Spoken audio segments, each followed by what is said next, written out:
Whenever you guys are ready. There we go.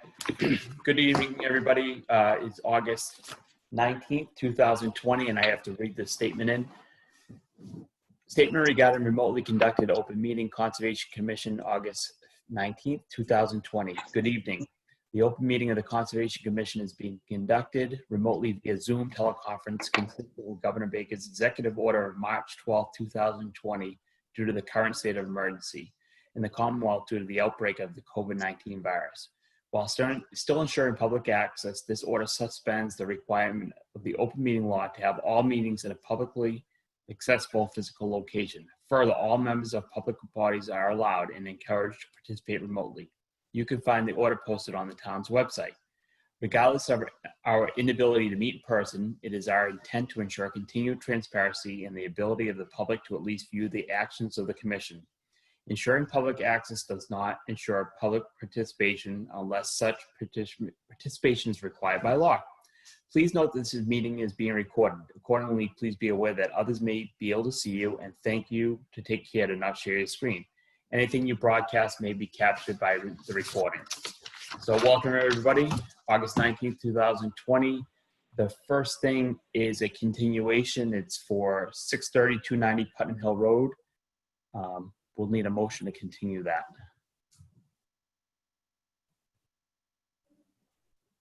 Andrew Wolf makes a motion to continue 290 Putnam Hill Road to. I'll second it. Andy made the motion and Mike seconded. Andy, how do you vote? I don't think we can vote until we get the date and time, Bill, from Wanda. Yes, you're right, Andy. Thank you. Wanda, this is being continued just to put on public record. We're still waiting for information back from Sutton Town Council on 290 Putnam Hill Road. So to avoid Mr. and Mrs. Raymond having any cost or wasting any time on a Concom Zoom meeting, we've continued this. So Wanda, what's the continuation date? September 2nd at 6:40 p.m. September 2nd, 6:40. So Andy made a motion, Mike seconded. And Andy, how do you vote? Andrew. Mike, how do you vote? Aye. Zach, how do you vote? Aye. Nicole, how do you vote? Aye. And I, Bill Wentz, vote aye. Perfect. Thank you very much. Next up is 6:40. It's review the dock policy. We have about 6 minutes to kill. So we have a couple certificates of compliance. 329 West Sutton Road. Do we have everything in on that one? Yes, we have everything on all of them. Can I make a suggestion that you might do 290 first, since that was going to be up anyways, but this is for the other, let's see, 303-0828, the 2016 filing that they did for the single family home.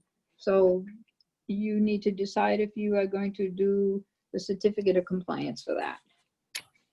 The one 290 Putnam Hill Road 0828 is not the one that's in question for 6:30 tonight. Is that right? Correct. Brandon, so you've been out there. That's, I believe, the original breaking up the parcels. Yeah, weren't we just talking about 329 West Sutton Road? Yes, Wanda had us jump ahead to 290 Putnam Hill Road, but I don't know. It's up to you. Why don't we hold off on 290 because we got to do 274. 329 West Sutton. Do we have an update on that? Yes, we do, Mr. Chairman. Okay. I performed the inspection for the certificate of compliance, and I think that you can give them a partial certificate. There were two parts to this project. The first was septic system reconstruction under Title V, and that's all looking great. It's built. It's completely covered with grass, nice and stable. They need to take down this silt fence, though. The second part of it is that they were going to be building a new pipe that goes from the opposite side of the road, where there's a ditch, to they're going to create a new outlet with a flared end section and riprap into the woods onto their property. And that work was never performed. So you could give them a partial for the septic system only if you want. but with the probably caveat that they have to finish taking down the silt fence.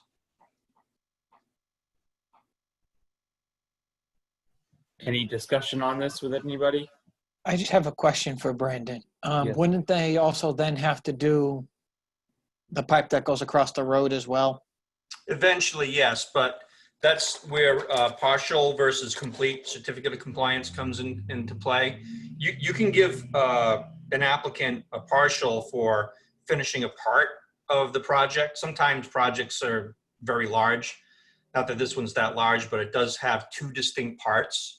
So that's why I'd recommend, if, the commission doesn't have to, but if you want to, you could give them a partial. Does that answer your question, Zach? Yeah, it does. Okay, thank you. Andrew DeWolf, did they ask for a partial certificate or are they looking for a full? The certificate of compliance doesn't, it says that, yeah, they checked off the box that reads the following portions of the work regulated by the above reference order conditions have been satisfactorily completed. And then they write the septic system replacement has been completed. The applicant has decided to delay the drainage improvements until an unknown future date.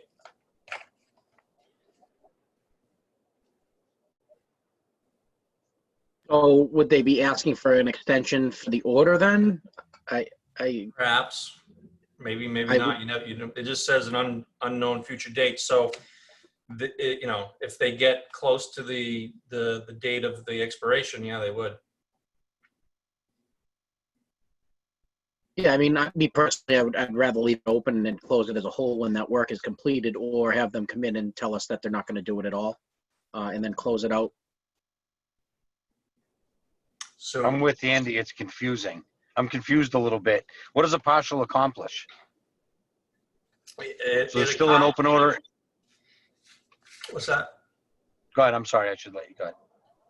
Well, it accomplishes them being able to get a cloud off their deed to be able to sell it with the septic system issue. So, but then what about if they go, so it doesn't, so a partial means they should only have waiting for grass to grow or maybe to take the fence down. With that much work to be done, how do we let them close it out, remove the lien against the deed, and then what if they half do it or don't do it correctly, or we don't even know what goes on They would have to come anymore? back for with another request for certificate of compliance for the pipe only, which would be, at that point, they would be asking for a complete certificate of compliance because that's the only part of the project left. So it's your call. You can require them to, you can keep it open, require them to just come in for the complete certificate of compliance, or you can give them partial.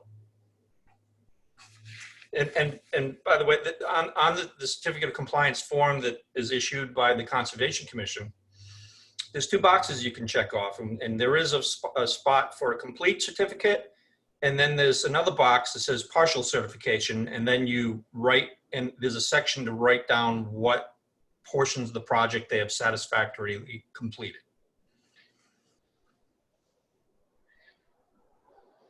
Yeah, Andrew DeWolf, one more time on this. I don't mind issuing a partial if that's what they want, but I'd like a little bit more explanation. So I would move to It not. doesn't have to be closed tonight. Yeah, I'd move to not close this until we get, speak with these people and find out what they're going to do, because it's just going to be you going out or somebody going out for more inspections, and it gets more expensive. So. You know what else too, Andy? It leaves for room for error because they don't understand what they did, or they think they can work in 4 years. They don't have to extend it. Why don't we ask them to come in, or at least be a part of the Zoom meeting so that we all can have a conversation so they understand what they're doing and what leaving it open means and what they're allowed to do and when it expires. Lonnie, So it's could you let basically them what know it- that, please? Sure, I can do that tomorrow if you want to continue it to the next meeting. I'll make a motion to continue 329 West Sutton Road to the next meeting, which was, what was the date again? September 2nd. September 2nd. September 2nd at 6:50 PM. I'll second it. Well, do we need a time? Because it's just a certificate of compliance. Oh, no, wait, we're Well, Well, if having, we want, you're right. Okay. Yeah, At time would 6:50. be better. All right, Zach made a motion and who seconded? Mike? yes. I Mike second made it. it, second. Zach, how do you vote? Aye. Mike, how do you vote? Aye. Nicole, how do you vote? Aye. Andy, how do you vote? And I, Bill Wentz, vote aye. Perfect. It's now exactly 6:40 Who and did we the have second on that? Mike I McGovern did, Mike. seconded. Okay, thanks. We now exactly 6:40 have the review of the dock policy, and this was, we discussed a little bit a couple weeks ago, and we said we would like to have it as an agenda item so it can be discussed and it's open to the public. So who'd like to start this one out here? I can reiterate what we spoke about on the dock policy if you'd like. It's my feeling that the dock policy states that it must be centered in your property or 25 feet away from your property line, and that's not an issue for the Conservation Commission. That's more of a zoning issue, I believe. You know, and the other requirement on our policy, I can read it. I can pull it up and read it if you'd like. Was to require reflectors and you know, any boat can't have forward-facing white lights, so I don't know how you'd see reflectors. It's too restrictive. People don't do it. If the lakes were square, I could see it helping, but it's just, you know, that's where we were at with that. And I can agree on that. When trying to center them on a lot, I think the idea behind it originally was a good idea, but it just does not make sense with every lot being a little different. Any other discussion on this, or is this? Yeah, was there anybody from the public? Yeah. Nicole, does anyone on the public forum have any questions on this? Don't have anybody in group chat. Okay, thank you. Anybody else on this? I think I would need a motion just to, this is just a policy, not a bylaw is my understanding. So we could just make a motion to change this and. Andrew DeWolf makes a motion to abolish the dock policy. Mike McGovern seconds it. Andy made a motion, Mike seconded. Andy, how do you vote? Aye. Mike, how do you vote? Aye. Zach, how do you vote? Aye. Nicole, how do you vote? Aye. And I, Bill Wentz, vote aye. I just want to chime in now that we voted on that. Yeah. There is very strict set of guidelines, Chapter 91 waterways licensing for permanent docks. Yeah. So I agree. I went through that on family property, town of Douglas, but on Lake Manchog, and what it came down to is you should reach out to the state and do their procedure. Does that mean we just voted on this dock policy change? Does that mean we're not going to restrict size anymore and just completely remove it, and they'll be going, if someone wants to see information, they should go through Chapter 91. Is that right? I think we should only take off the centering and the reflector requirements. We can have another discussion about the size, I feel. Because I feel like that's what we were saying we were going to focus on for this one. So I mean, that's just my thought, but. Well, I mean, I'm just saying, so we just made a motion and it got second, then we had a vote to abolish the policy. So that to me means that it's no longer our responsibility to worry about the docks. As long as they are temporary, it's kind of like putting a boat. It's like having your kayak. You put your kayak in and you take it out. We shouldn't police it. I think that's what the whole motto of this was, is that if somebody becomes obnoxious with a dock, it's a zoning law. Let them go complain to zoning, not to us. Right, Andy? I think that's what my thought was. Yeah, I agree with you, Mike. And I think if the lake's going to be congested with docks and there's issues, it's got to go to the zoning board, and it can go under their bylaws. We're worried about what happens to the water, not what happens with people's property line. I agreed. I just wanted to point that out so it's on public record and encourage people to talk to the building department, zoning, or chapter 91. Next up is not till 6:50. 332 Putnam Hill Road. It's a gravel driveway on well. If memory serves on this one, Brandon, it's the temporary driveway and they had to bring it back to what it was. Is that accurate? That's accurate, yes. And it looks great. And I think it's ready for a complete certificate of compliance. I'll make a motion to issue, oh, you want to have a discussion? Does anyone want to have discussion on this? Mike was going to start making a motion. I just want to give everybody the opportunity to weigh in.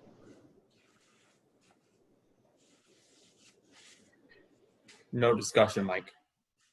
I'll make a motion to issue an order of certificate of compliance for 332 Putnam Hill Road. I'll second it. Mike made a motion. Zach seconded. Mike, how do you vote? Aye. Zach, how do you vote? Aye. Nicole, how do you vote? Aye. Andy, how do you vote? Aye. And I, Bill Wentz, vote aye.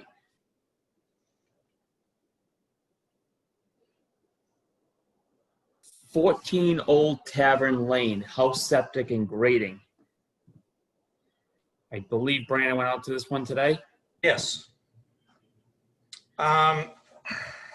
There's an as-built plan that was submitted for the septic system, but that really only covered the developed part of the lot. In the back, there was a wetland restoration area that was overseen by Glenn Kravosky, which looks pretty good. The engineer in his letter made the comment that the restoration area was in compliance. It would be great to get something from Glenn saying he was the guy that oversaw it, but I'll leave that judgment call to the commission. But there is one thing that is not in compliance, and that's the signs. They put them on the green electric fence posts and did not cement them in the ground. So that's the nonconformity here, and I'll leave the rest to you. Thank you, Brandon. Anyone have comments on this one? My only comment would be, I know we're getting a little more, we're kind of changing a little bit where we put signs, but they have an approved plan that has to be followed. So I don't think we can issue this order of conditions unless they come in and give us an explanation of, why they've done something different with the signs. I don't think, we can't just ignore that as much as I would like to. I actually pointed that out to Mr. McGrath today because he was at the site with me.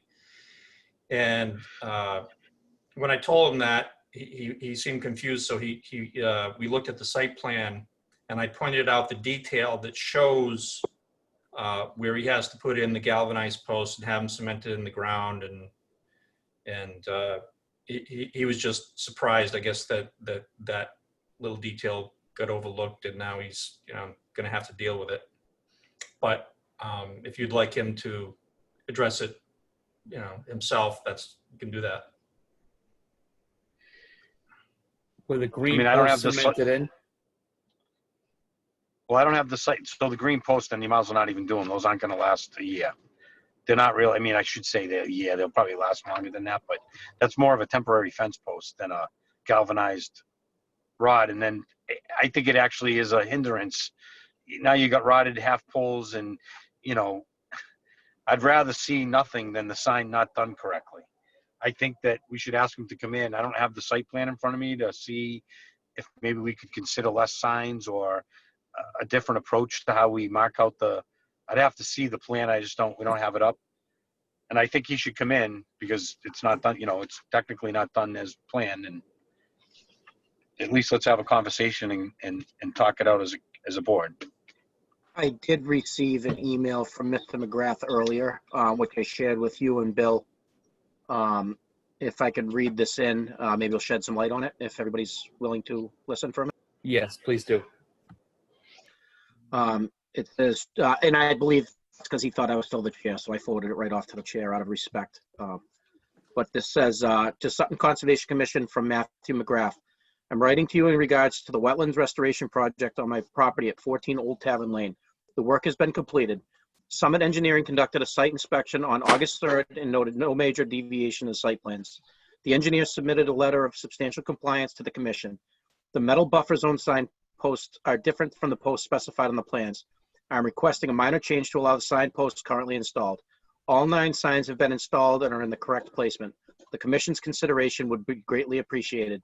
Respectfully, Matthew McGrath. Thank you for reading that in, Andy. Very well said. It's a change of post, and my feeling, I agree with Mike. We had a plan, but if we're going to be going away from these signs anyway, if he filed for this today, he probably wouldn't be putting the signs. I guess in this case, I'd be okay with a minor field change if we have substantial compliance that everything else has been done correctly. That's just my opinion on that.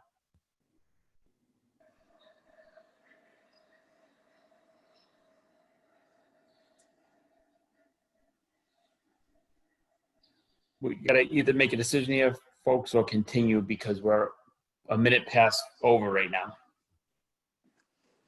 I guess I'd be fine with that. I didn't realize he asked for I didn't get a chance to see that email. Thanks for forwarding it. I mean, at least if he's reaching out to ask and he's acknowledging that it's incorrect.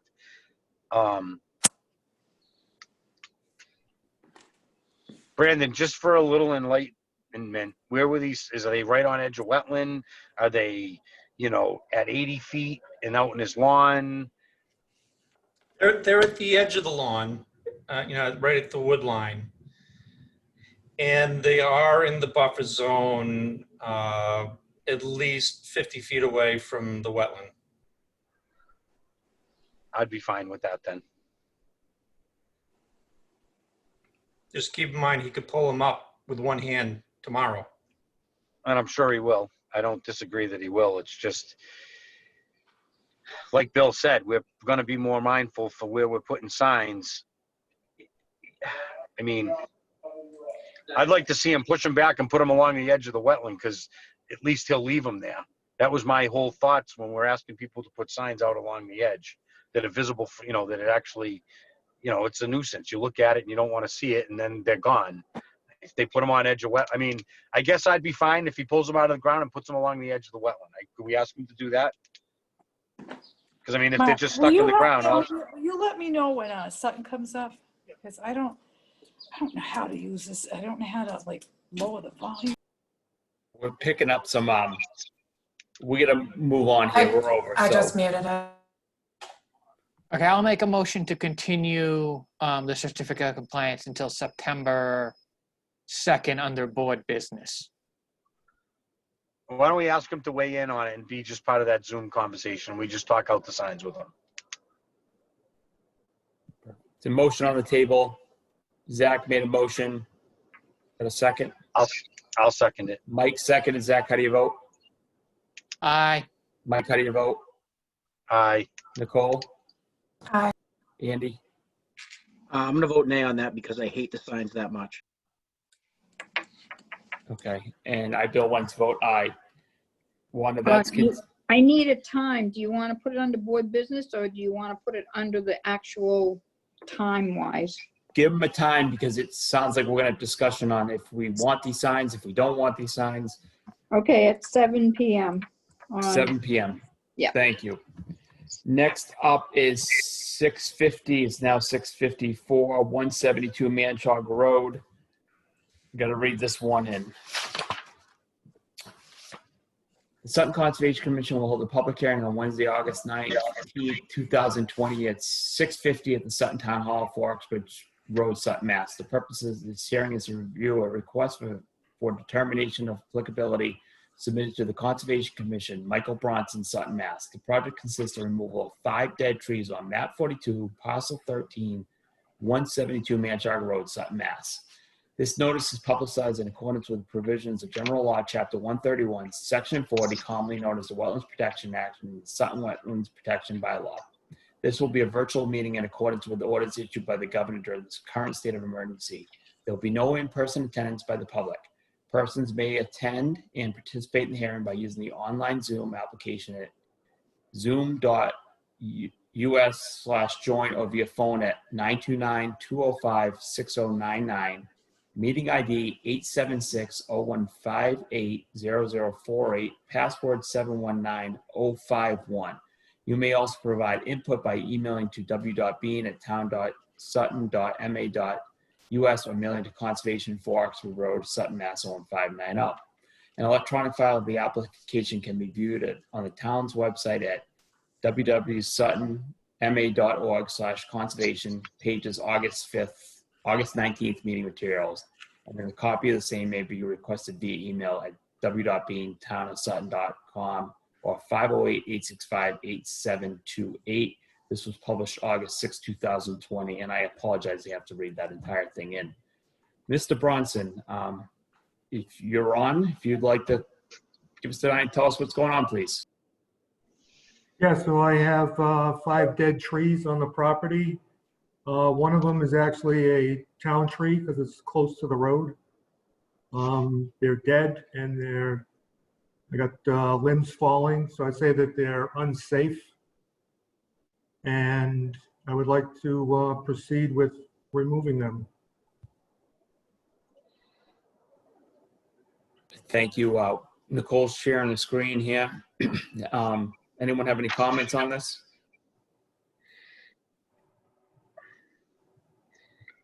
I Andrew, only have one comment.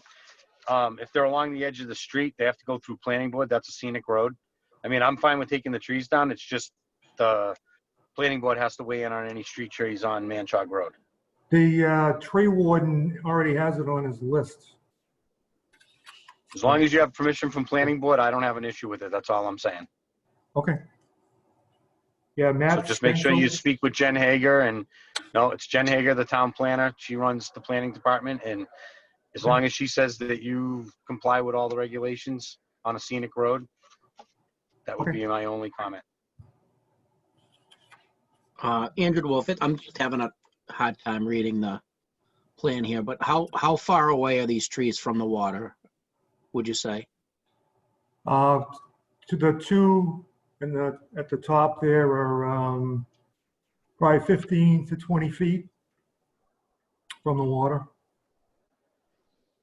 I mean, they are completely dead. The dead limbs are falling either into the water or onto the property. Okay, those are in like the real critical zone. So, those are obviously gonna have to be replaced with something that's gonna be similar, for wildlife factor. If they were at, outside of 100 feet, I would say the exact opposite. But if they're that close to the lake, they do serve a very great purpose. So how many trees do I have to replace? Just those 2 or all? Well, the one by the road, my vote, this is just my opinion, I wouldn't have you replaced. If the town wants it replaced, it's a town tree. And, I agree with Bill on that. 2 by the water, I'd be fine with a couple trees there or a couple bushes or something to make it work. Okay.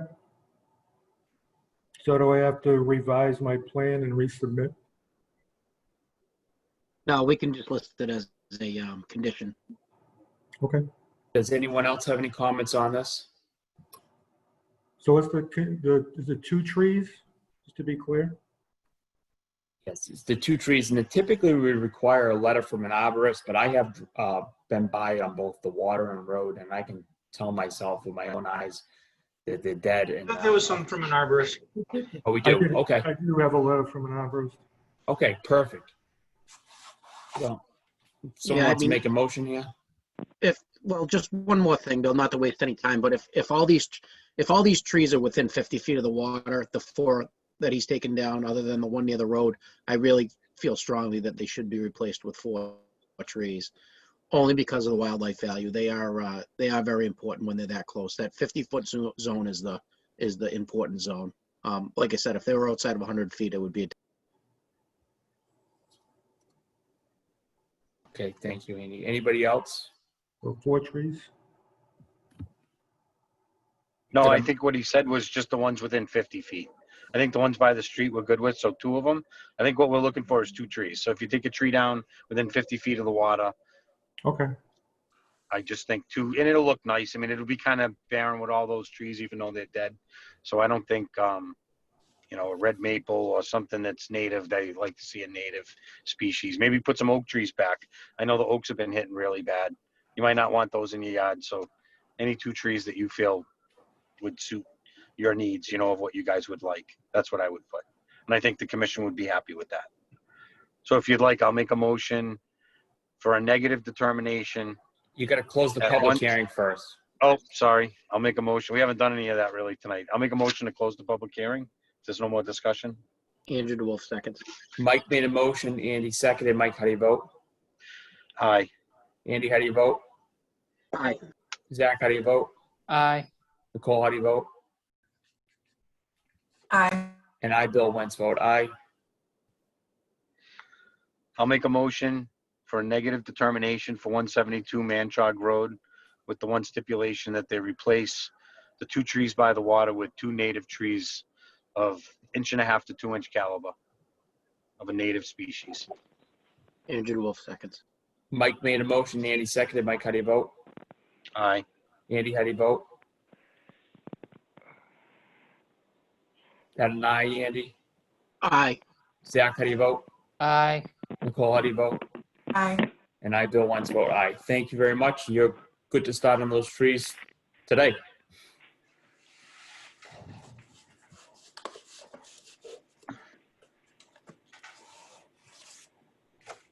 Moving Next right up along. is 7 o'clock is a public hearing, a new NOI for Ramson Pond. Is this one still on water, or did this one continue? No, they're still on. No, I never received anything that they weren't.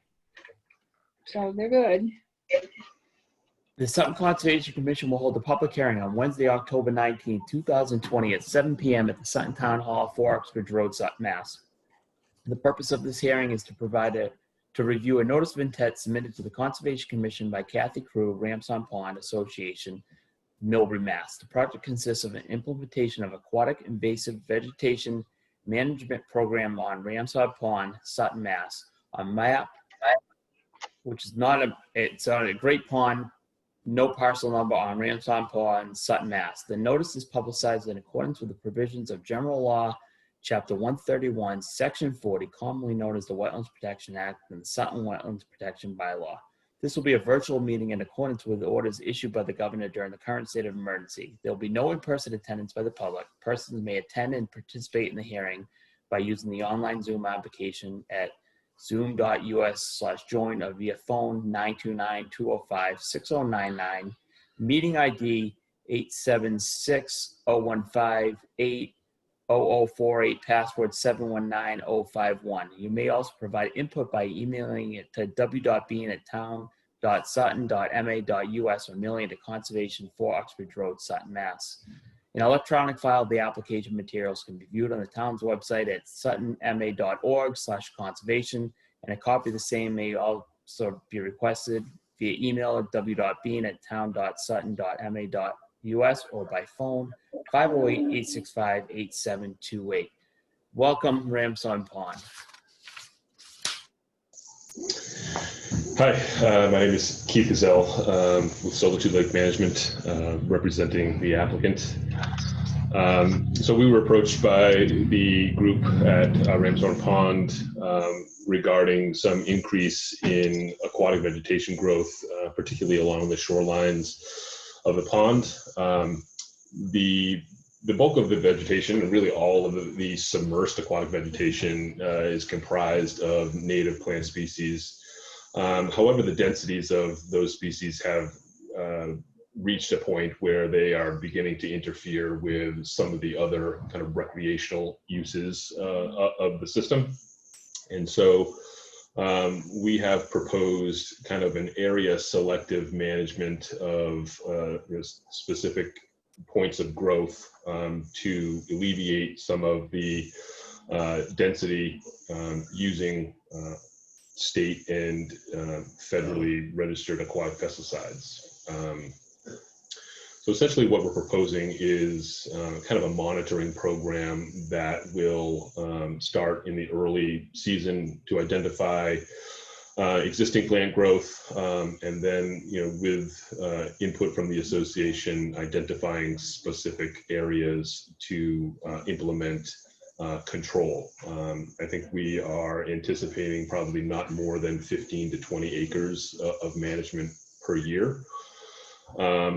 And the product that we have proposed to control this submersed aquatic vegetation is called Tribune. The active ingredient is diquat dibromide. It's fairly commonly used contact herbicide. The benefit of using the contact herbicide is it doesn't have lasting impact on the vegetation. So it's really kind of providing seasonal, maybe some reduced density in year 2, but really seasonal control of the vegetation. And because it works very quickly, it's not subject to dilution, and it doesn't spread, significantly. So we have the ability to really target small areas of growth and leave other areas unimpacted. So that's the primary approach for the submersed plant control. And so I think we would target treatment in any given year, probably in the early stages of the growing season, late May through mid-June, ideally, when the plants are really just starting to emerge, they're actively growing. There's less plant biomass at that point. They're susceptible to the herbicide application. And because there's less biomass to decompose post-treatment, there is less of a potential for impacts to water quality as a result, dips in dissolved oxygen as a result of the decomposing plant material. In addition, we have some emergent plant species that the group would like to address, and these are, in fact, non-native invasive plants, purple loosestrife and common reed or Phragmites. And so where those occur, the expectation or the hope is to approach or try to achieve eradication through the application, a foliar application of glyphosate-based herbicide. And typically for purple loosestrife, that happens kind of in the late July, early August period. So when the plant actually begins to flower, but prior to any seed production. And then through repetitive management, we can kind of deplete any seeds that are dormant in the seed bank and achieve long-term control. Similarly with Phragmites, it would be a late season application. Typically, again, once the plant goes into full inflorescence, and that's probably anytime towards the end of August through September. And with a glyphosate-based herbicide, the reason for treatment at that point is that's kind of when the plants shift in terms of kind of energy movement. And so rather than putting energy into new growth, the plant is now starting to store energy in its rhizome. And so that really promotes better translocation of the herbicide into the plant rhizome, and we get better carryover control using a glyphosate product.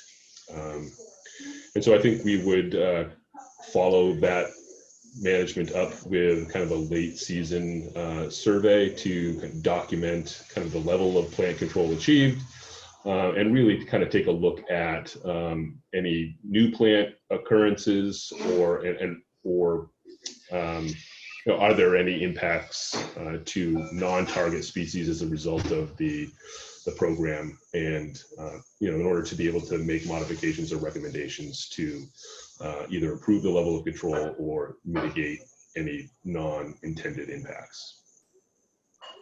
So that's the program in a nutshell. I certainly can try and answer any questions that you may have. Thank you.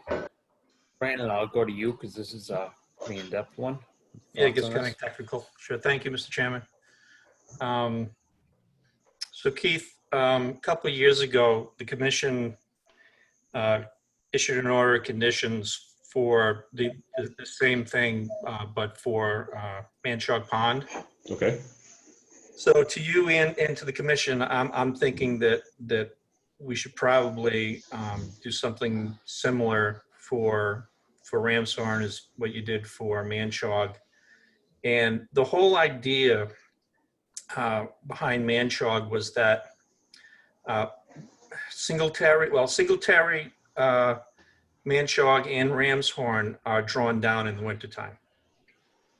And that gives some pretty good near shore control of aquatic invasives.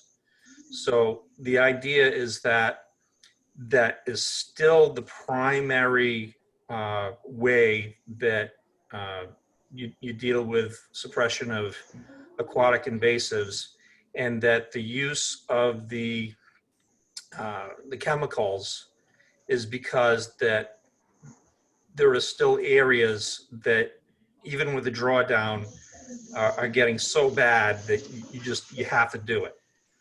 Is that an accurate statement, Keith? I think yes, and I think particularly in this case, using repetitive drawdown as a vegetation management technique can really result in a shift in the species makeup of the plant assemblage, and I think that's probably what we're seeing here. It's dominated by seed propagating species. And so because those species overwinter as a seed, they're much more resistant to the control mechanisms of a drawdown, the drying and freezing associated with drawdown. So we start to see a proliferation or maybe a selection for those particular species. And they have, because of that selection and maybe some lack of competition, they have grown to some problematic densities. And just like with Singletary and Manchog, they're lakes that that straddle two towns. So Yes.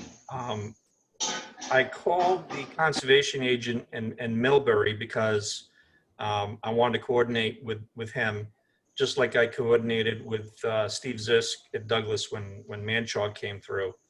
So I heard that you're also having a conservation meeting tonight, right now in Millbury. So Yes. is somebody else covering that one? They are, yes. We have another biologist there. Okay. I think it's only fair and logical for the Conservation Commission that there be some coordination, because the plants and the chemicals, in the water, they don't really care what town they're in. So there should probably be some the order in Sutton should probably mirror the order in Millbury as much as possible anyway. So that's my comment on that. So going through the order of conditions for Manchog, I'll give you an idea of what the commission did, and I'll read it right from their order. And it reads that the plan was approved under 310 CMR 10 in the bylaw, and that no significant adverse impact to the resource area and public interests will occur if the aquatic management program plan as incorporated into the NOI is strictly followed, which means that the actual plan that you submitted in the NOI is going to be an actual condition of the order of conditions. It's going to be written right into it. B, shoreline and area around the area to be treated is duly marked before, during, and immediately after it is treated. C, the Conservation Commission is notified at least 48 hours before treatment is to begin. D, a report is issued to the Commission after the work is complete, stating that the area was treated, what was treated, and how it was treated at a minimum. E, a licensed professional performed the herbicide applications. F, water levels within the pond continued to be managed in that, it's drawn down in the winter. And below that, it was the decision of the commission that the location and scale of the proposed project was necessary to fulfill the primary project purpose. As part of the commission's decision-making process, it took into consideration that the need for more intense aquatic plant management above and beyond what winter drawdowns were capable of controlling was real and necessary. The applicant took adequate measures to avoid and minimize impacts to the greatest extent practicable, and that the applicant sees aquatic herbicide treatment as a last line of defense against aquatic invasives, and that priority will be put on physical mechanical means, meaning the drawdown of management, such as seasonal water drawdowns. So did anything sound out of line, Keith, here? No, that seems acceptable to us. Sure. All right, so with that, I'll hand it back to you, Mr. Chairman, for discussion. Thank you, Brandon. Does anyone from the board have any comments or questions? Andrew will do. You know, I have a hard time comparing Ramshorn Pond to Singletary or Lake Manchog. Their association is very, very, very small, and I know they're dealing with a limited budget. I feel as though a lot of their weed issues were probably created with the Lake Dam project that took an extended amount of time and the seed activated. You know, if there's anything that we can do on our end to try to help save them some money, that I think not only would I would appreciate that, but I think the people that live on Ramshorn Pond would. I grew up on Ramshorn, and I remember we used to go out on a boat and try to collect the dues. I think at that time they were $25, and you get chased off people's docks for it. So I don't know what it's like now, but they are dealing with a limited budget. So whatever we could do to work with them. Like I said, I don't think it'd be not only me that appreciates it, it would be them. Thank you, I have Andy. a question for Keith. This is a technical question. When you were talking about control of the purple loosestrife and the Phragmites, he's going to use a glyphosate. Are you talking about rodeo? Well, there's a number of different brands, manufacturers that make an aquatic-friendly glyphosate product. Rodeo is definitely one of them. I think we had put Aquaneat in the NOI filing, but it's essentially the same thing. Now, Rodeo's glyphosate, which is a kill-all. It'll kill grass. It'll kill broadleaf plants. But usually, Phragmites grows in big colonies, as Lithium does too. That is purple loosestrife. Do you think that a glyphosate versus a like Garlon, a product would be more appropriate? There's potential for that with the loosestrife, but not the Phragmites. So the Phragmites is actually in the grass family, and so Right. it is truly a monocot, and so it wouldn't be impacted by any sort of auxin mimic herbicide like triclopyr, 2,4-D, Right. or Yeah, those types of things. understood. Yeah. Understood, but the purple loosestrife is a broadleaf plant.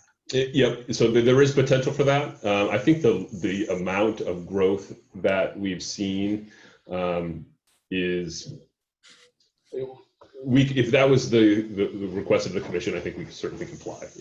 I'm a little concerned that there might be unintentional kill of grass species. So I would feel better if you were using a triclopyr-based product for the purple loosestrife. Sure. Okay, great. Would you need some sort of additional information to support that, or? No, I don't. I wouldn't need it. But what would happen is that before you do the work, you'd be notifying the Conservation Commission 48 hours ahead of time with the chemicals that you'll be using. So I think that and if the commission has any issues at that time, we can talk to you about it. Okay, fair enough.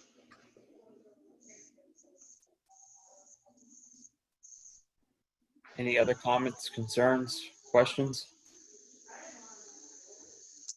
I have to let you know that there's no DEP number on this, so you're unable to close this public hearing tonight. Thank you, Wanda. Do we have any participants from the town or any abutters that? I don't have anybody. Okay, thanks, Nicole. So we can't close on this right now because there's no DEP number, and it's my understanding, if I heard that right. I'm here. This is Kathy Crew, and I'm in a butter. President Lorenzo. Hi, Kathy. Go ahead, please. No, I just heard you said you needed someone from in a butter or association person.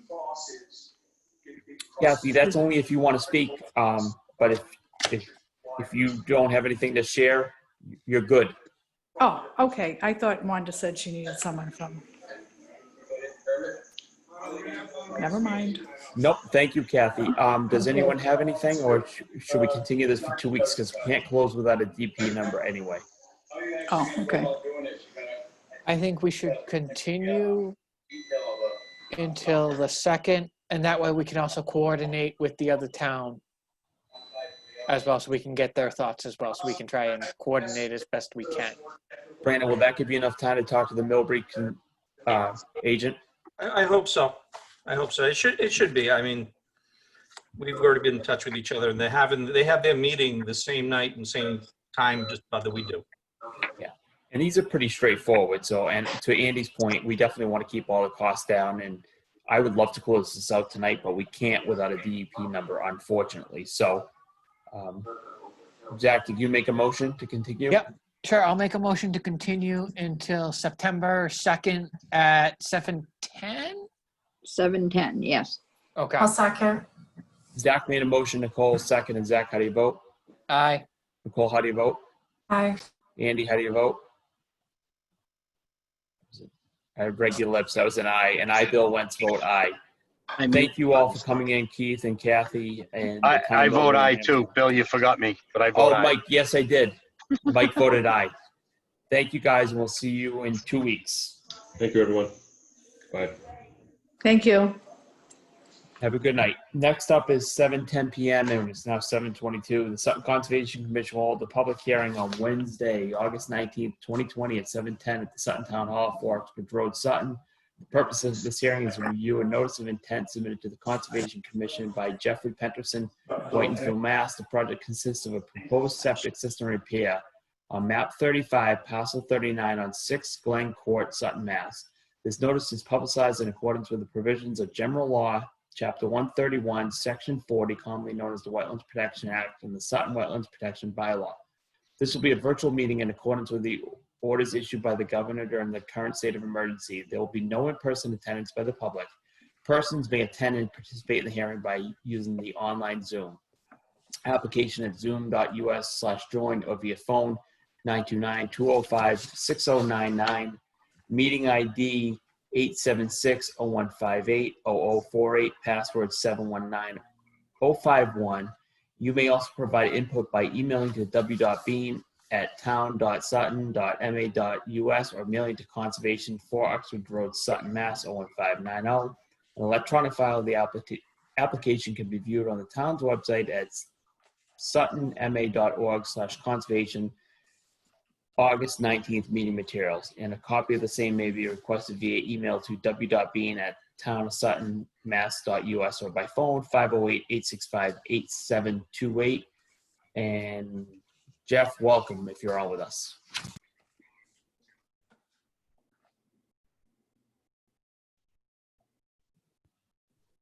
Do we have anyone on for this one tonight? Supposed to be Mary Ann DePinto from 3 Oaks Engineering. She's here.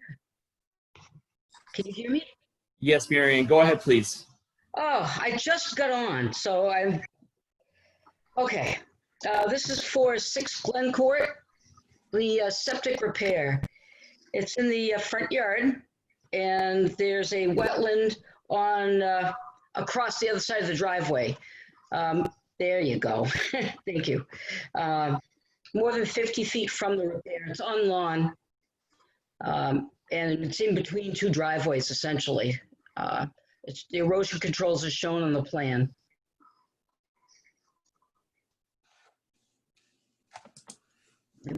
Wetland pretty much comes, there's a culvert underneath Glen Court, and it follows pretty much the Toa slope.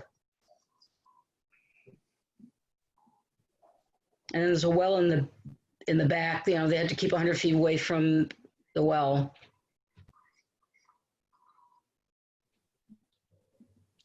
Perfect. Thank you, Marianne. Brandon, have you looked at this one?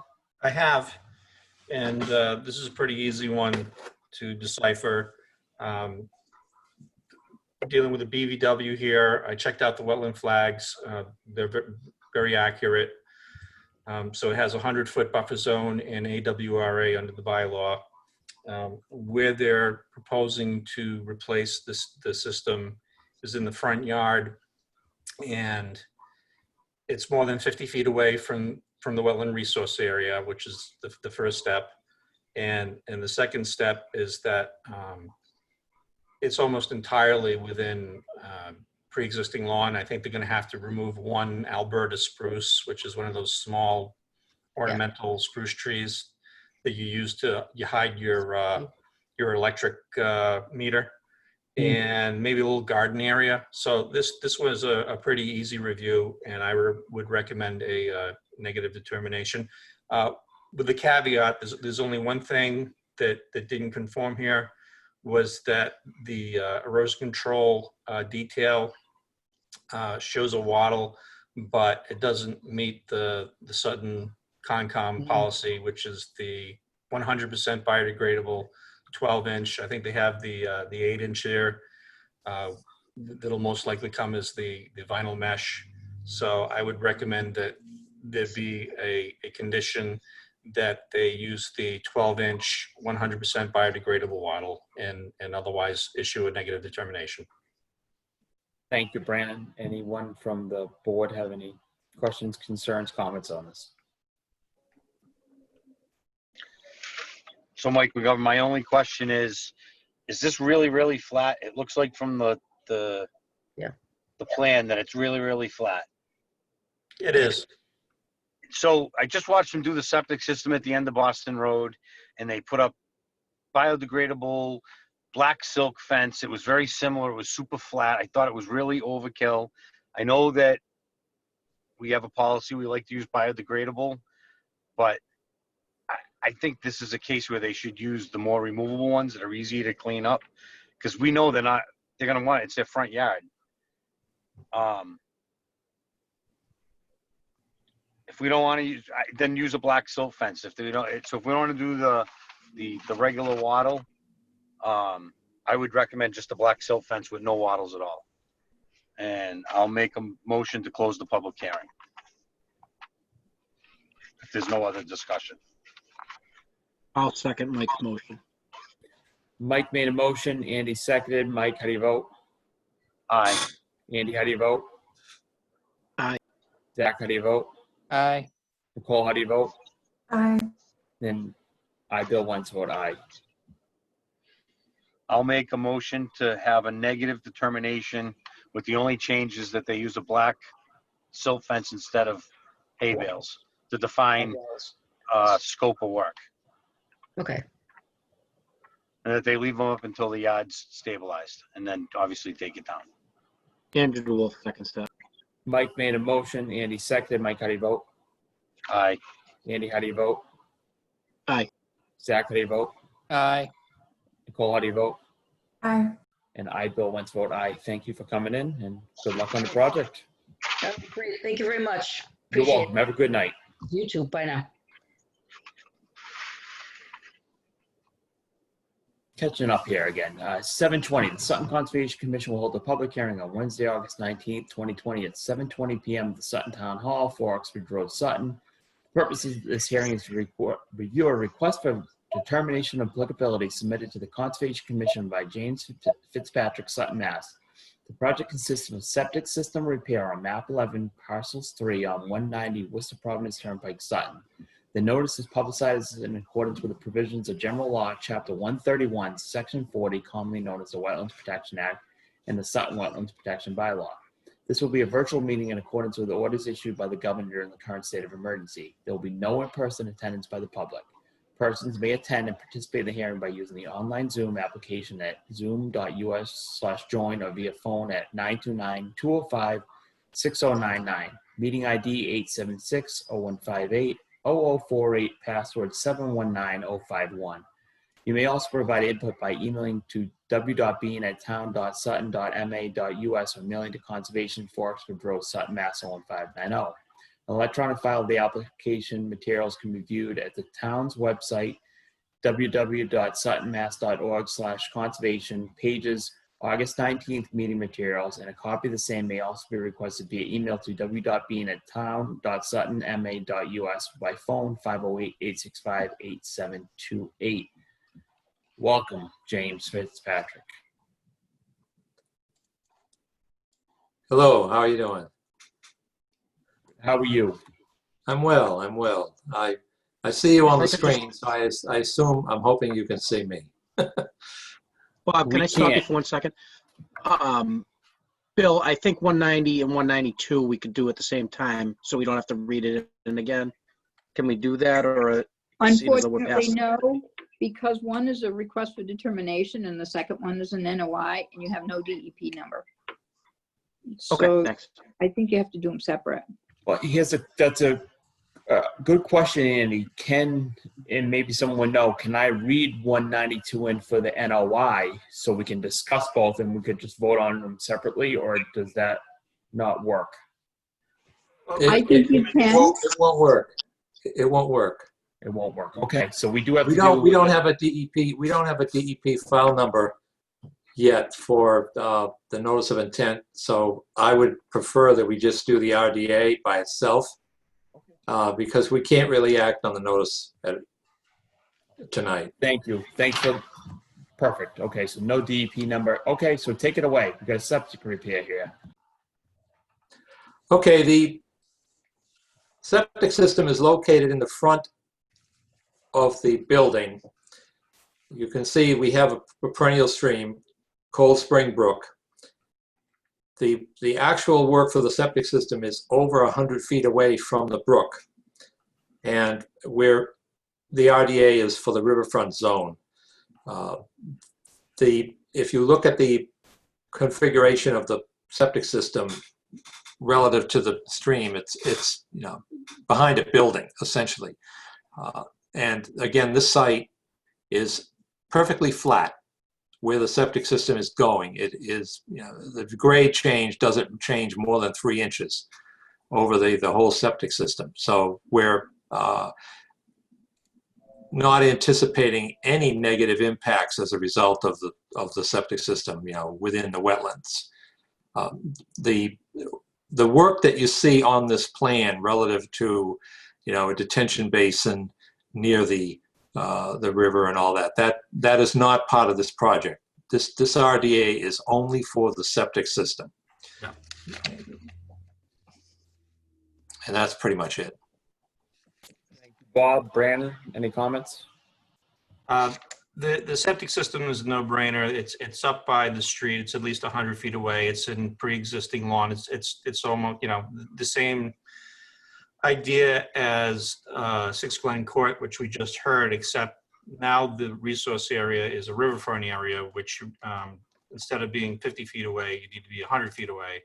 So this meets all that criteria. So I recommend a negative determination for the septic system replacement. Thank you, Brandon. Any comments from the board?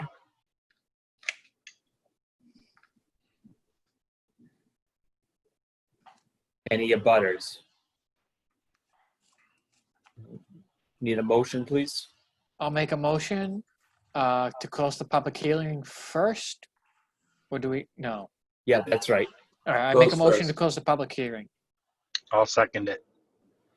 Zach made the motion, Mike seconded. Zach, how do you vote? Aye. Mike, how do you vote? Aye. Nicole, how do you vote? Aye. Andy, how do you vote? Aye. And I, Bill Wentz, vote aye.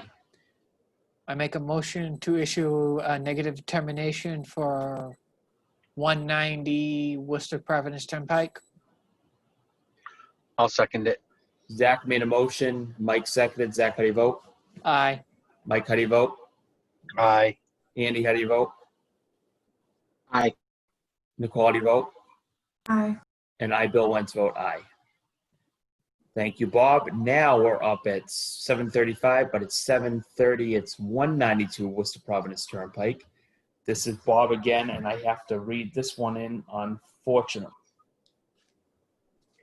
The Sutton Conservation Commission will hold a public hearing on Wednesday, August 19th, 2020 at 7:30 p.m. at the Sutton Town Hall, 4 Oxford Road, Sutton, Mass. The purpose of this hearing is to review a notice of intent submitted to the Conservation Commission by James Fitzpatrick, Sutton, Mass. The project consists of redevelopment of an existing commercial property previously altered within the riverfront zone on map 11, 18, and parcel 3, 81 on 192 Worcester Providence Turnpike, Sutton. The notice is publicized in accordance with the provisions of General Law, Chapter 131, Section 40, commonly known as the Wetlands Protection Act and the Sutton Wetlands Protection Bylaw. This will be a virtual meeting in accordance with the orders issued by the governor during the current state of emergency. There will be no in-person attendance by the public. Persons may attend and participate in the hearing by using the online Zoom meeting application, zoom.us/join, or via phone 929-205-6099.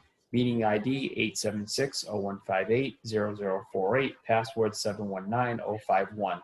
You may also provide input by emailing to w.bean@town.sutton.ma.us or mailing it to Conservation, Forestwood Road, Sutton, Mass. 01590. Electronic file of the application materials can be viewed on the town's website at suttonma.org/conservation pages, August 19th meeting materials, and a copy of the same page may be requested via email to w.bean@town.sutton.ma.us or by phone 508-865-8728. And Bob, you're back up. Okay, this site is what we call a redevelopment mix site, where we have an existing building, an existing parking lot, with essentially no drainage control at all.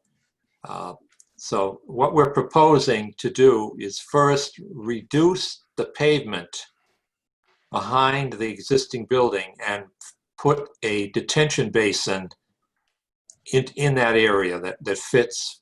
It's tight, but it fits in there.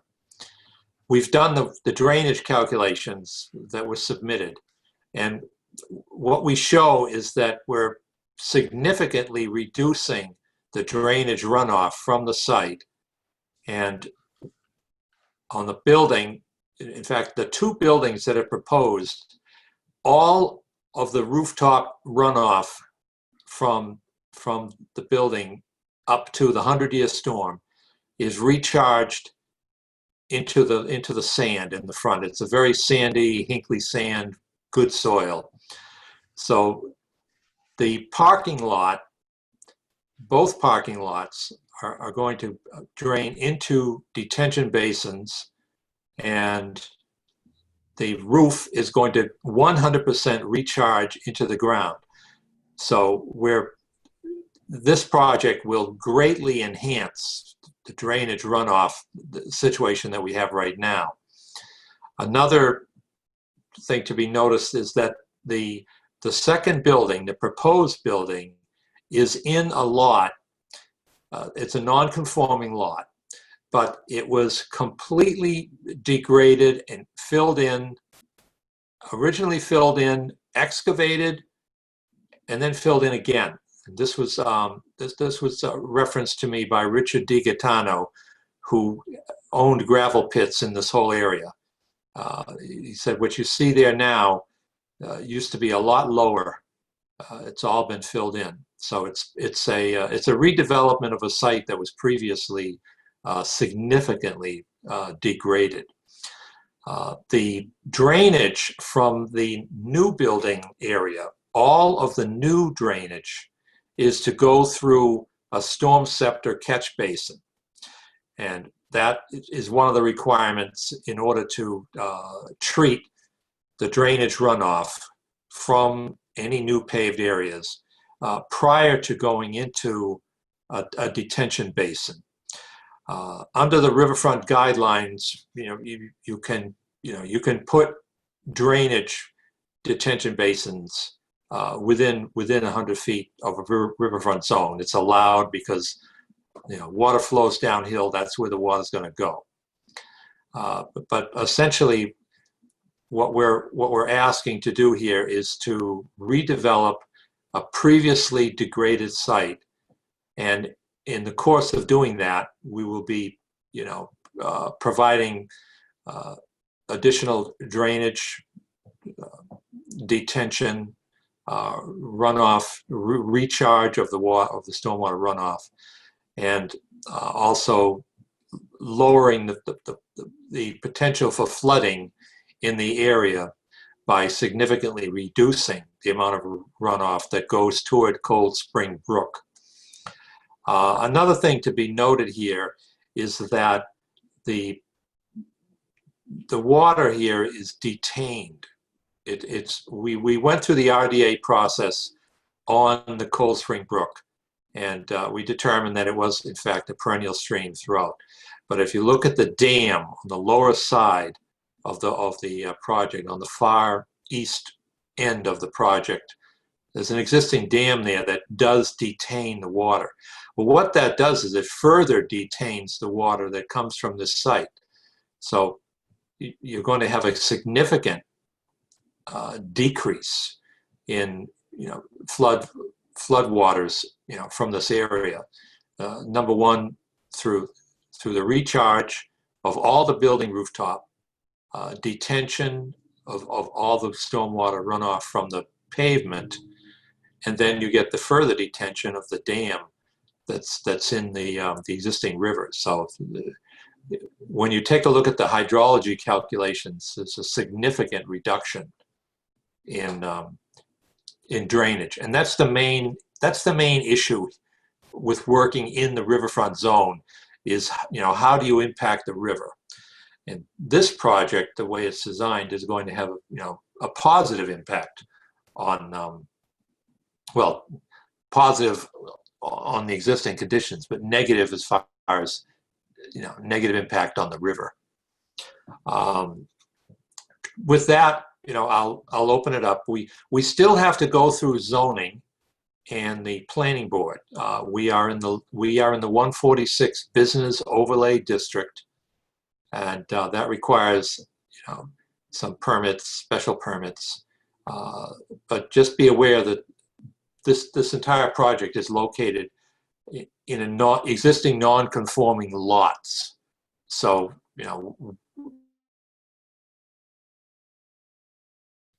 Thank you, Bob. Brandon?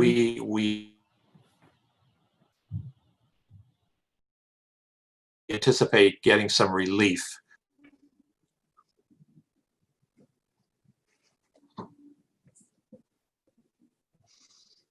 Brandon, any concerns on this? Sorry, I'm talking to myself. He might be You all muted. set, Bob? Bob? Can you hear me? Yeah, that I was. I'm pretty well. Okay. All right, so question I have for you that's going to make a huge difference on how all this gets reviewed under 310 CMR 10 is a question to you, Bob. When were these lots created? It's I kind of made a point of that. 1957. This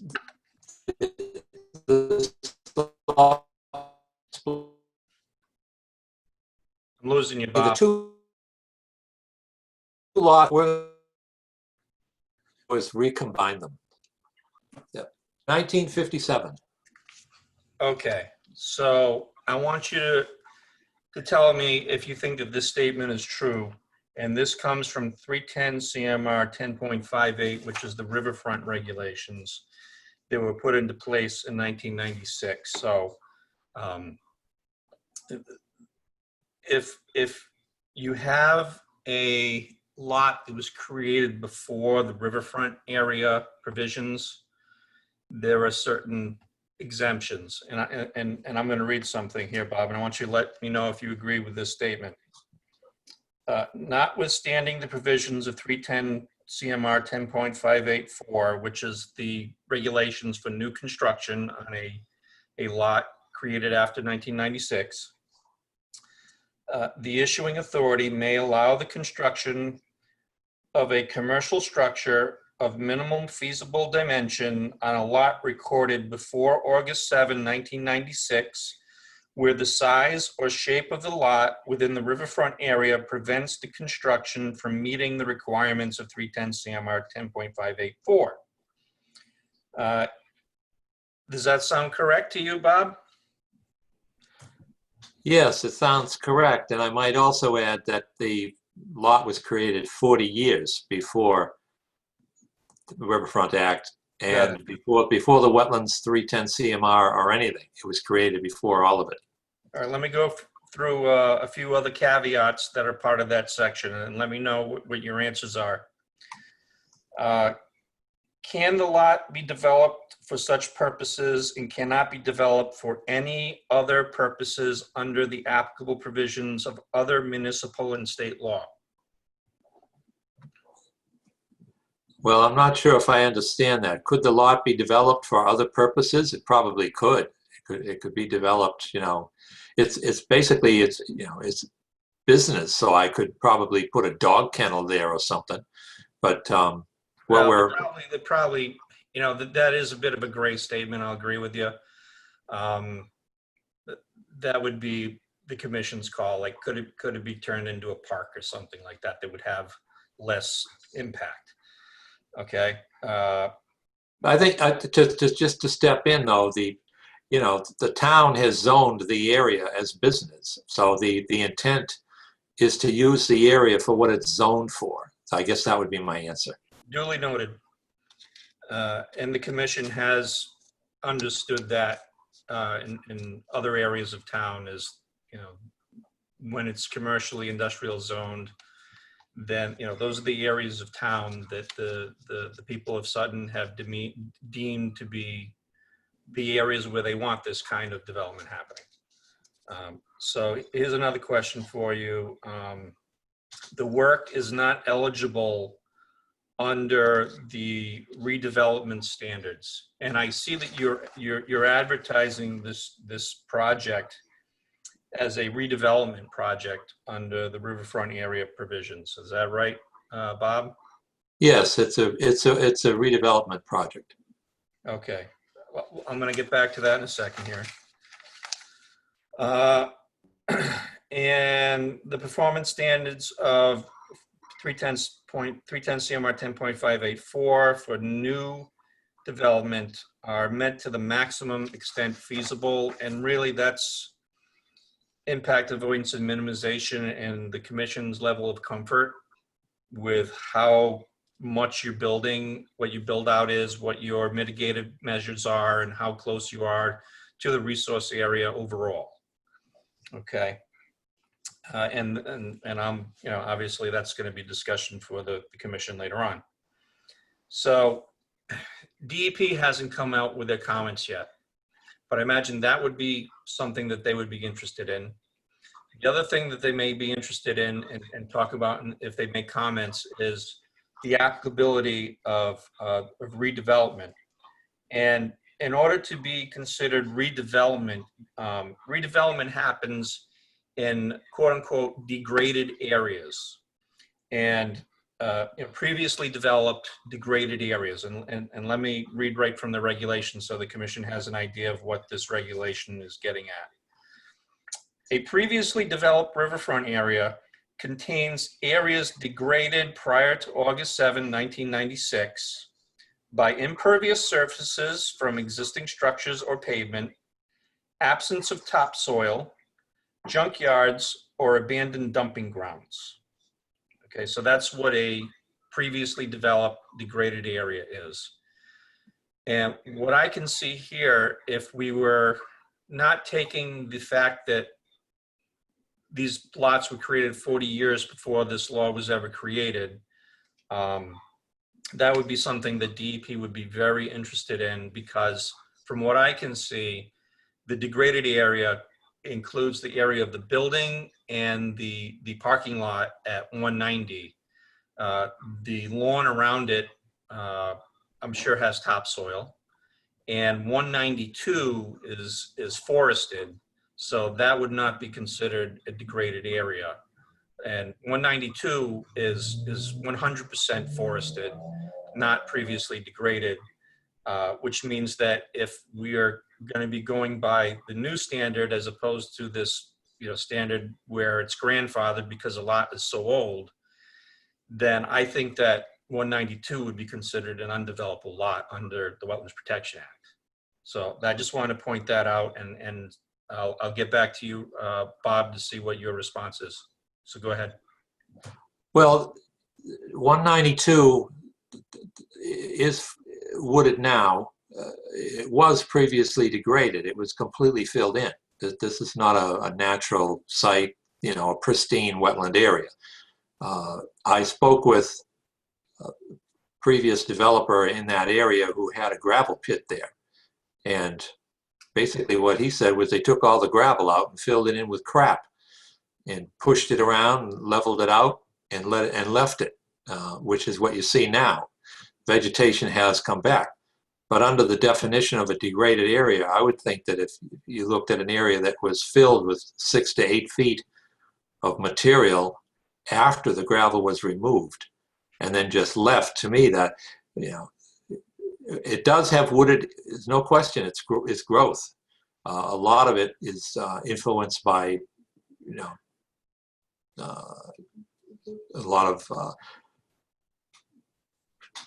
well, the vegetation that is not native in that area. But the idea is that it was, if you looked at the site 40 years ago, you'd see it was seriously degraded. It doesn't really have a native topsoil situated on there. So that's my argument. I mean, that's what I stand on. I get it. And my comment on that would be, you know, we have these situations all the time where 40 years ago it was different. But what the commission has to do is they have to make an assessment of what the area is today, because that's what the Wetlands Protection Act requires, is to look at it, what it is today, what its functions and values towards the public interest are today. And it being forested like it is, and you're right, it's full of invasive species, but the redevelopment regs don't say, well, it's degraded if it has invasive species. That doesn't come into play, unfortunately. And if it has that many trees, I imagine that either that over 40 years some topsoil has been created. So I would be, you know, from the scientific view, I would be leaning towards it not being degraded. That over the 40 years it has developed topsoil, and it certainly doesn't have any pavement or anything else like that. So that's my opinion on that one. And I think I could keep on going, because the riverfront area regulations they're expansive and will drive you crazy. So I'll hand it over to the commission with the idea that we don't have a DEP number yet. And I think that by the time we get to September, knock on wood, DEP will have taken a look at this and hopefully made comments on it, and we can continue to work off those. Thank you, Bob. Thank you, Brandon. To the board, does anyone have any comments or questions?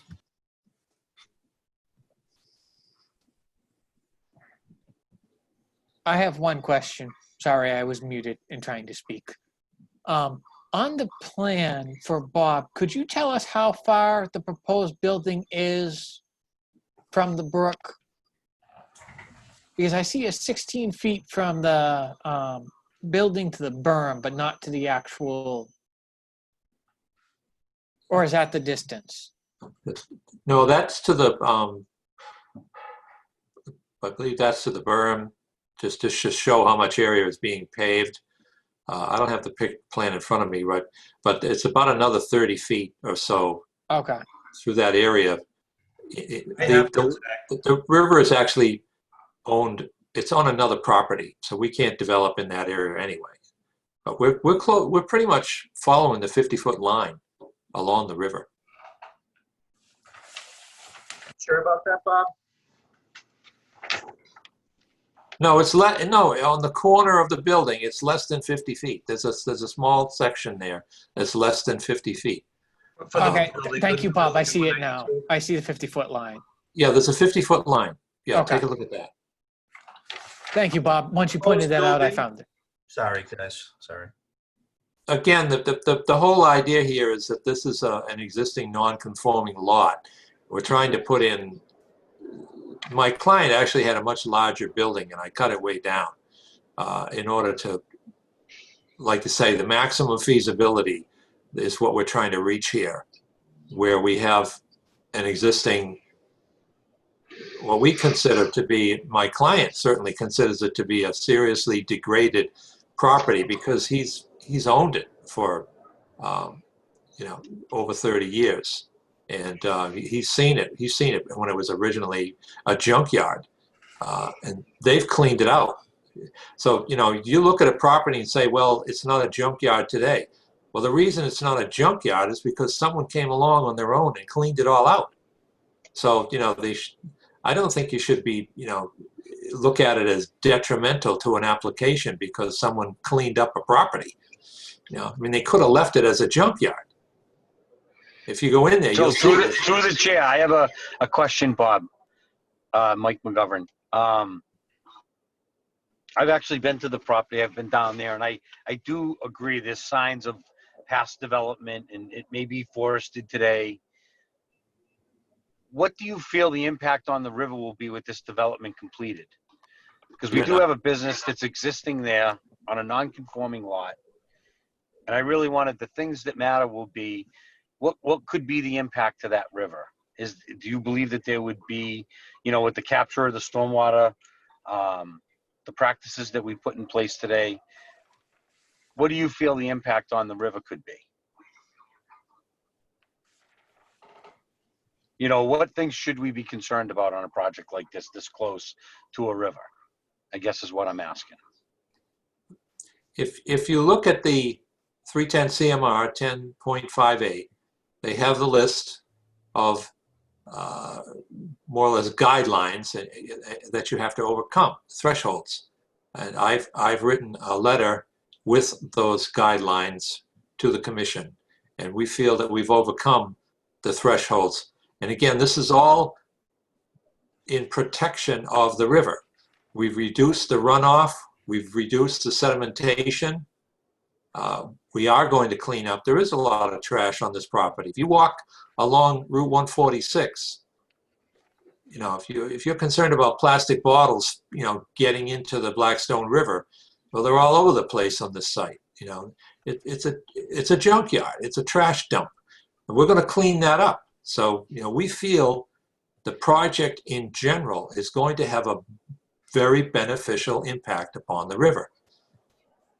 That's basically, you know, we put our trust in the commission to see things, you know, as we see it. That's what I can say. Thank you, Bob. That helps me. I just, you know, want to understand if there would be an impact on the river in your eyes. And I guess we'll just have to wait. And if DEP has no concerns, I mean, I would hope that we can get this project to go through.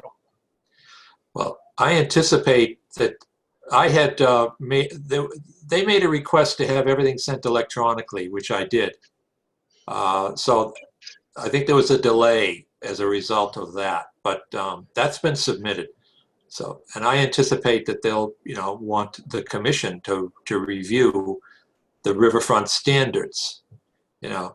And quite honestly, if you go down along that highway right now, no one knows what's going on because it's wooded, but there's a lot of trash being thrown down in towards, you know, it ends up floating into the river. There's plastic all over the place. You know, if we develop this property, put the thresholds with detention basins, things like that, all of that trash is not going to go into the river anymore. You know, it's definitely going to be a beneficial, you know, impact on the quality of the water.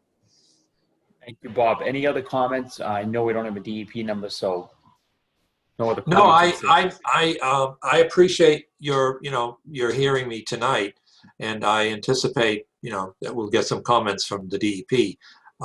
But because we don't have a number, I would make a request that we continue the hearing. Mr. Chairman, if I can close here. Thank you. Zach asked for some distances, and I was measuring the distance for the new edge of pavement, and it looks like it's going to measure anywhere between 15 feet to 30 feet away from the edge of the river. So 15 to 30 feet, you know, plus or minus, it goes in and out. And I also wanted to point out too that Cold Spring Brook is a designated cold water fishery that does have higher standards for stormwater management. So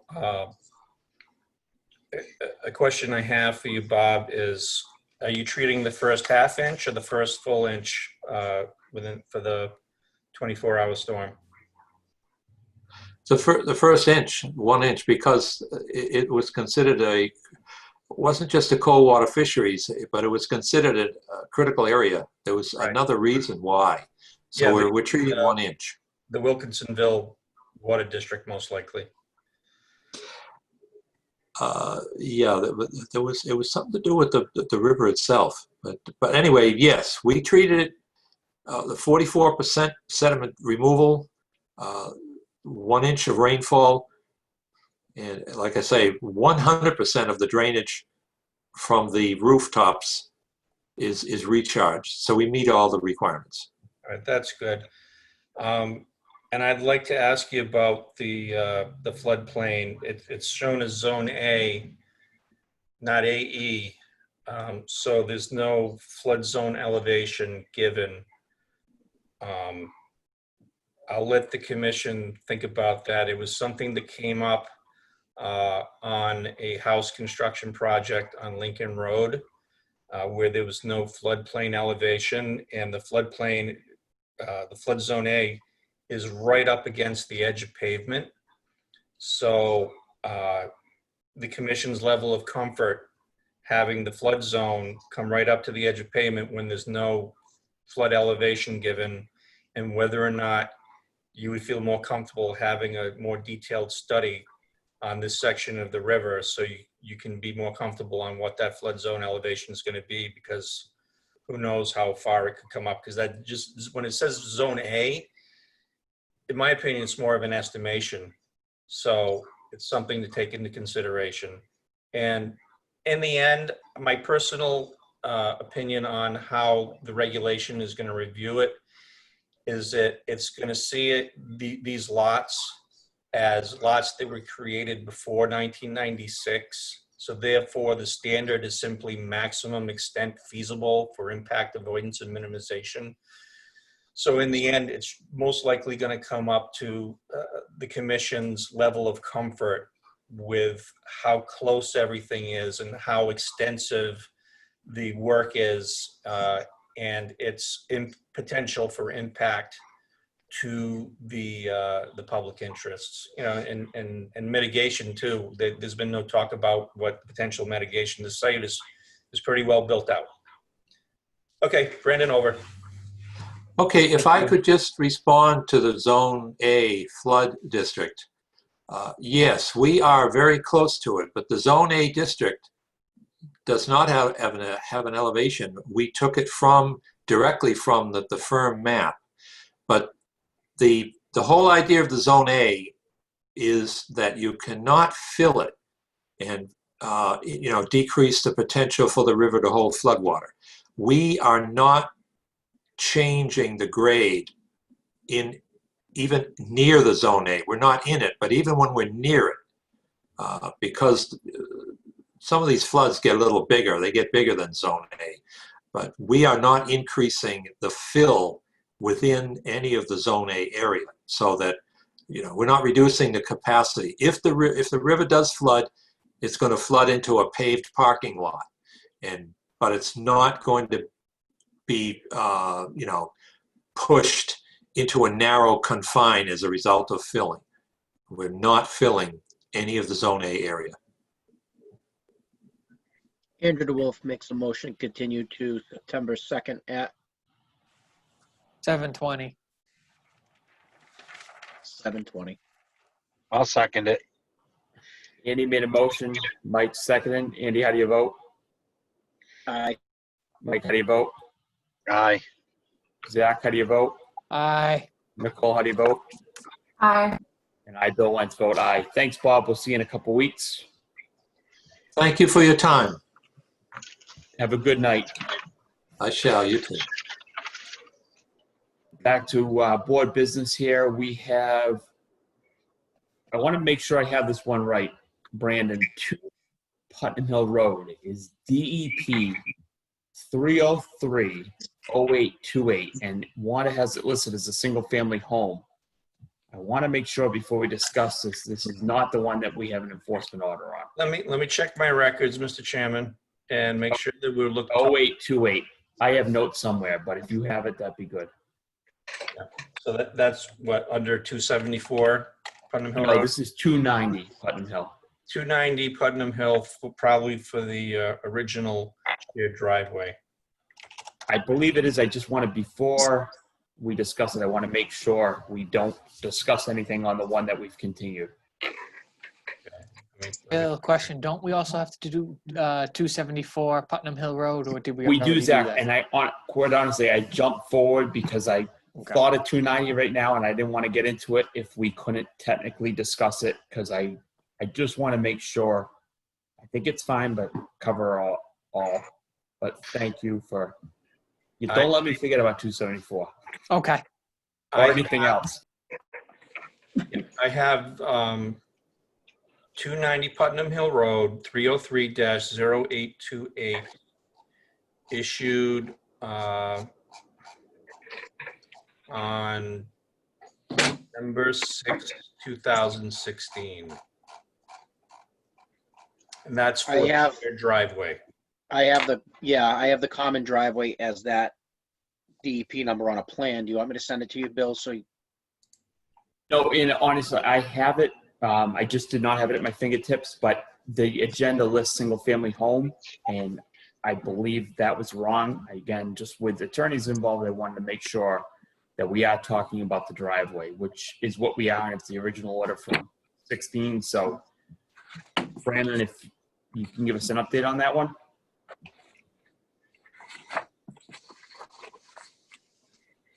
Waiting for me? Okay. A couple nonconformities for the common driveway. A few nonconformities. Number one, the driveway was shifted to the north and west. So if you're on Putnam Hill Road and you're looking in, the driveway was built further to the right than it was supposed to be. So much that it comes to within feet of some of the wetland flags on the more northerly side. There's a noticeable amount of silt that has entered the wetland on the north side of the driveway. That I asked Mario Gianni verbally to remove 2 to 3 months ago, and it doesn't look like any of that was done. And the third nonconformity for the driveway is that the signs are on the wrong posts. They are cemented in, but they're on those green electric fence posts. So one, entrance to the driveway is not where it was designed. Number two, siltation in the wetland. Number three, wrong posts. And if what I saw today was we had what I'm seeing on the screen now is as-built showing this, and we had also had a letter from Sutton Engineering, right? Right, and you can see that the driveway that was proposed in the original plan is in that dark gray, and that the red lines represent what was actually built. And there's a more long dash line that represents the limit of work as it is today. And then there's a tighter dash line that's associated with the road and the driveways. So if you look at that tight line up by the road, you can see how it's shifted over to one side. And the more easterly side of that, the driveway as it is now, is at about, you know, it's closer to the northern edge of where the driveway was supposed to be. It's almost completely off. So that's of note. And, you know, wrong posts and sediment in the wetland. Just my opinion here, this does not look like it's ready for certificate of compliance, but I'll turn this over to the board for any comments. I agree with Bill. I do not believe this meets a certificate of compliance.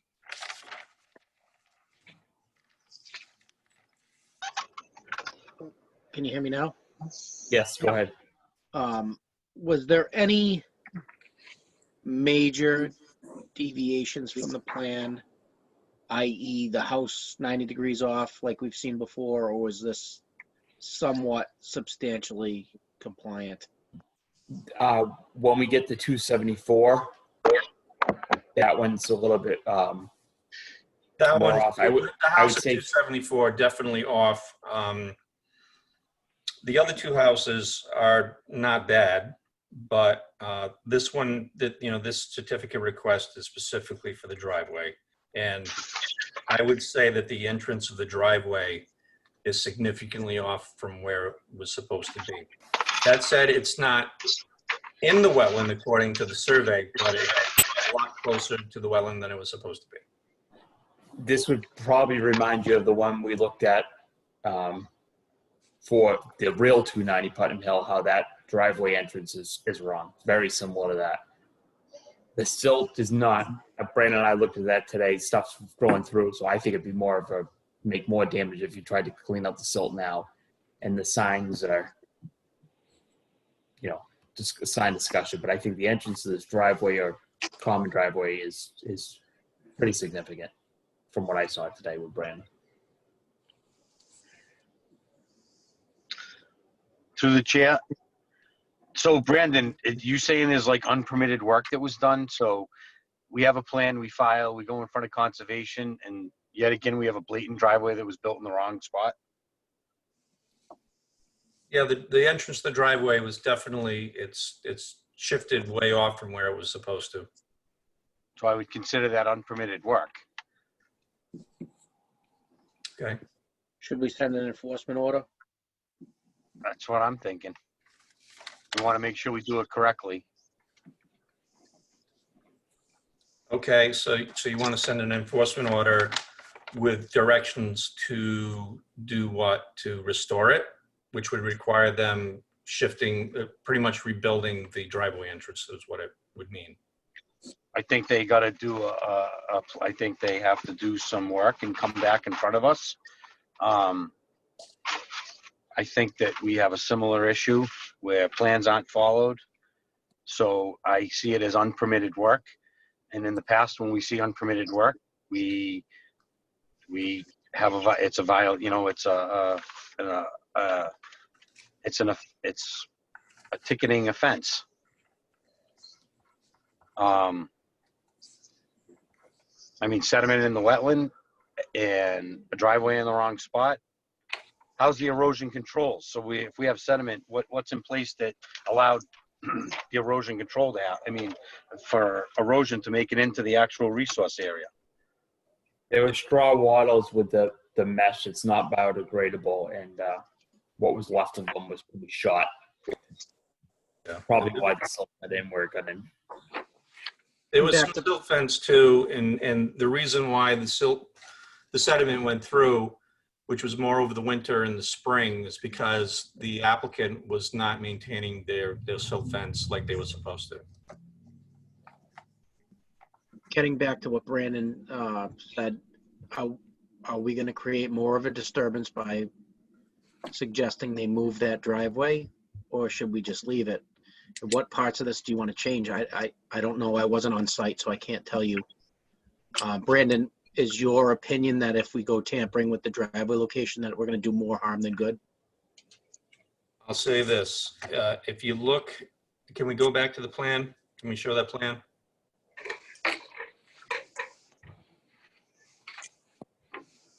Okay, so take a look at the driveway entrance, and on the right-hand side, you see can you see the fine dash line? And then you can see the more elongated dash line just to the right of that, and it has the signs all along that edge. That, where those signs are, is where the wood line is. So if you were to shift the driveway back over to where it's supposed to be, you'd have to do some cutting of the forest right there in order to get it to conform. And then you'd have a much wider area, because obviously the area where they put the driveway is already cleared and paved. So in that respect, I'd say that I agree that there would be more damage if you put it back. The only thing you could do is require restoration after they pulled up the driveway and put it back where it was supposed to be.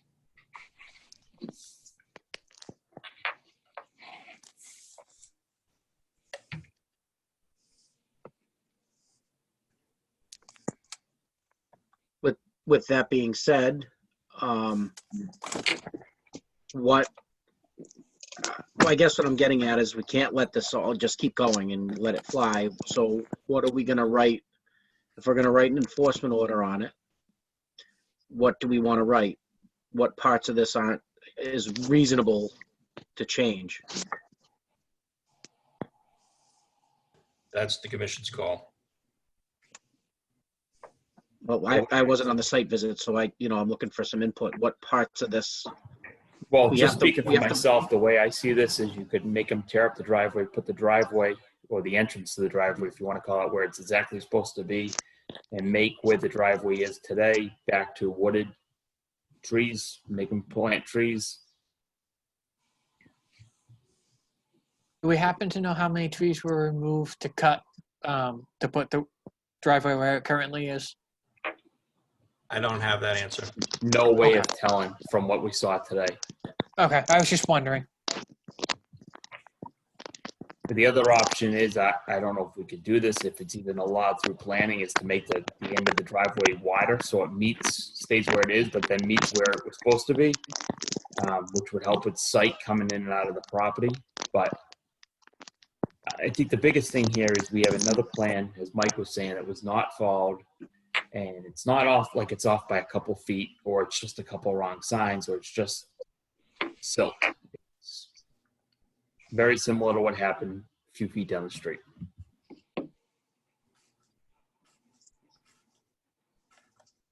It just seems to me, Andrew Wolf again through the chair, it just seems to me like it's a constant problem. So we got to make sure our I's are dotted and our T's are crossed, but we do need to enforce this. This isn't something that we can let go. It's just which parts are we going to, within reason, enforce? I don't know that it's best for the environment, which is our goal, to pick up that whole driveway, cut more trees, make more of a disturbance next to the wetland. I don't know if that part is a good idea.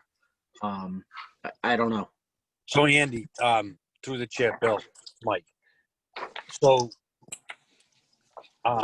that's why it's not up for us to figure this out. I would think that a driveway closer to a wetland is going to have a bigger impact as time goes on, with salt and sand and snow plows pushing in. And it's not for us to figure out. They didn't follow a plan. They didn't do it correctly. And they should come back to us with a plan of how they're going to fix this and make it right and restore the damage that was done. It can be done with trees, plantings. And when is enough about not following plans? Is the All right, question. so Mike's got a good point there. Mike's got a real good point. So can we send a letter back to the applicant or Summit, whoever applied for the COC, and say, we'll absolutely not, there's so many deviations on the plan, you need to come in and talk to us, or we're going to write an enforcement order on all of it? Would that be more realistic? Andy, I think we should write an enforcement effective today, the day of discovery. I mean, if you read the engineer's letter, he's very candid on how he says to refer to the as-built plan. He doesn't say it's, and then when you go to the as-built plan, and we're not talking about the house too, but there's many, many infractions. So it's right there. There was a plan that was approved. There was a plan that wasn't followed. The as-built doesn't match up what got approved. And I think there was unpermitted work that went on that has an impact on the resource area. I know that's a big thing for me, that, as the mission is to protect the resource area, and I don't think that it was achieved in this one. I think that the impact was a lot greater than what it was supposed to be. And it would be unresponsible for us to just ignore what went on there and say, oh, well, it's fine. I don't think that we're doing justice to the resource area. In a data discovery, I think that there should be a fine for unpermitted work that went on effective today. Through the chair, can we just word the enforcement order / fine that the plans were not followed and there was unpermitted work done? Is that too vague, Brandon? I mean, I don't. I would go through the specific conditions that were violated. I would also reference the fact that the driveway was not put where it was supposed to be. So I don't think you really need to go through the specifics tonight, but I can put it all together and at the next hearing, review it and hopefully ratify it. That said, the only question that's up in the air about the enforcement order right now is fines, and do you wish to start fining? Because today, I would say would be the date of discovery. So if you wanted to, you could start fining $300 a day starting today if you want. My only input on that was it gives us leeway, and I think we learned at our last meeting that when we had no response, that once we started the fine process, we got the mission accomplished to protect the resource area. So, I mean, I would recommend to the board we start fine as of today, and if we get quick response and a quick resolution to this, then we can always look to lessen the fine. At least if we start the fine effective today, it gives us some attention put to this project that's been done incorrectly. I agree with Mike. I think we should start effective today. Through the chair, I'll make the motion on that then. All right, so I have a motion from Andy. Do I have a second? Andy, what's the motion?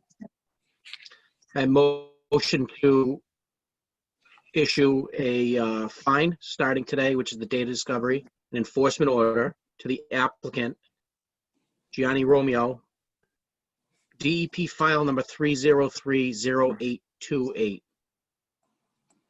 I'll second it. Hold on. How much do you want the fine to be? It can be 100 to 300. I think it should be 300 a day. I agree with Mike. And the only thing is on the order conditions, it says Ducky Properties. So I'm just not sure who that is, but it's an LLC. But I believe the applicant was Ducky LLC. Could be, I'm not sure.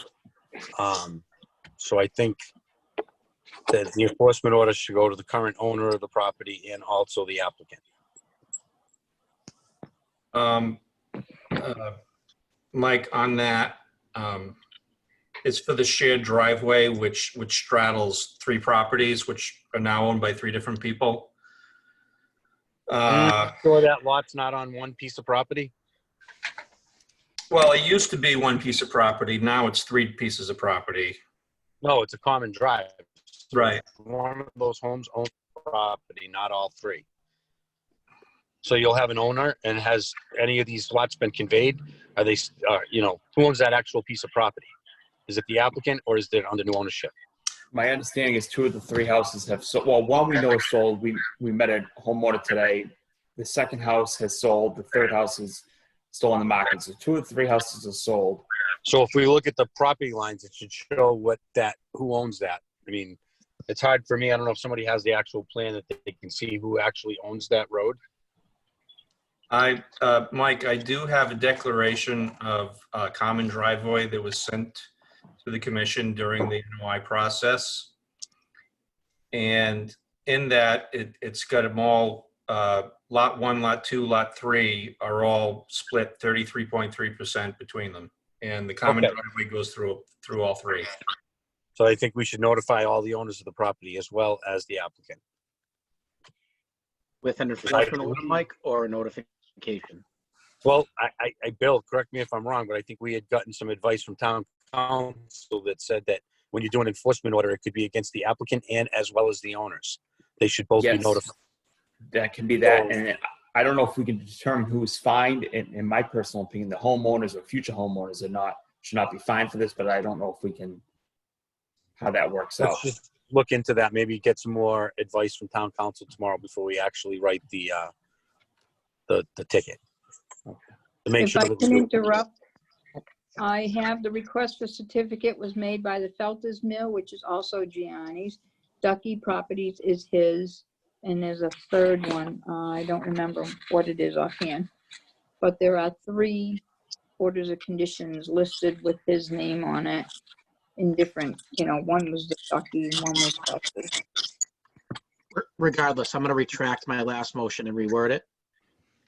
I make a motion that we issue a enforcement order as well as fines for the violations at, I just had it pulled up, 290 Putnam Hill Road, DEP 3030828, with all the owner information to be listed through our consultant tomorrow. And fines not to be sent to the owners of record, only the applicant. Andy made a motion. I'll second it. So Andy has withdrawn his first motion, made a new motion. Andy has seconded. Andy, how do you vote? Wait, Andy, at $300, correct? Yeah, affirmative at $300. Andy, how do you vote? Andrew Wolf, aye. Zach? Aye. Mike? aye. Nicole? Aye. And I, Bill Wentz, vote aye. Okay, thank you. Wanda, if you have questions on that one, just keep myself and Brandon posted. We want to make sure that's clear. Next up is tied in. We jumped out of order, but it's 274 Putnam Hill Road. And just to try to get everyone's bearings here, when you go in that entrance we just discussed, it's a house looking far to the right. Nicole's pulling up the plans now.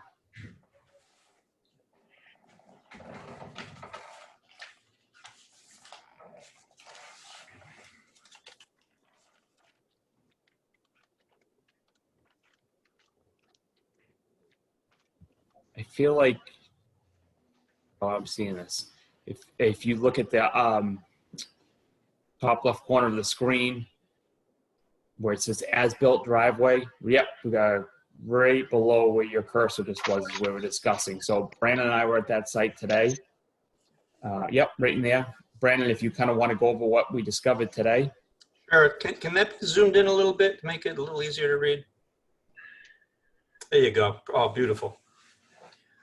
Okay, so coming in from the driveway,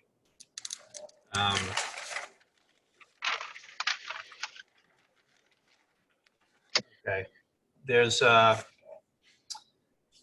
little triangle at the end of the driveway, right where it says as-built driveway, those words right above that.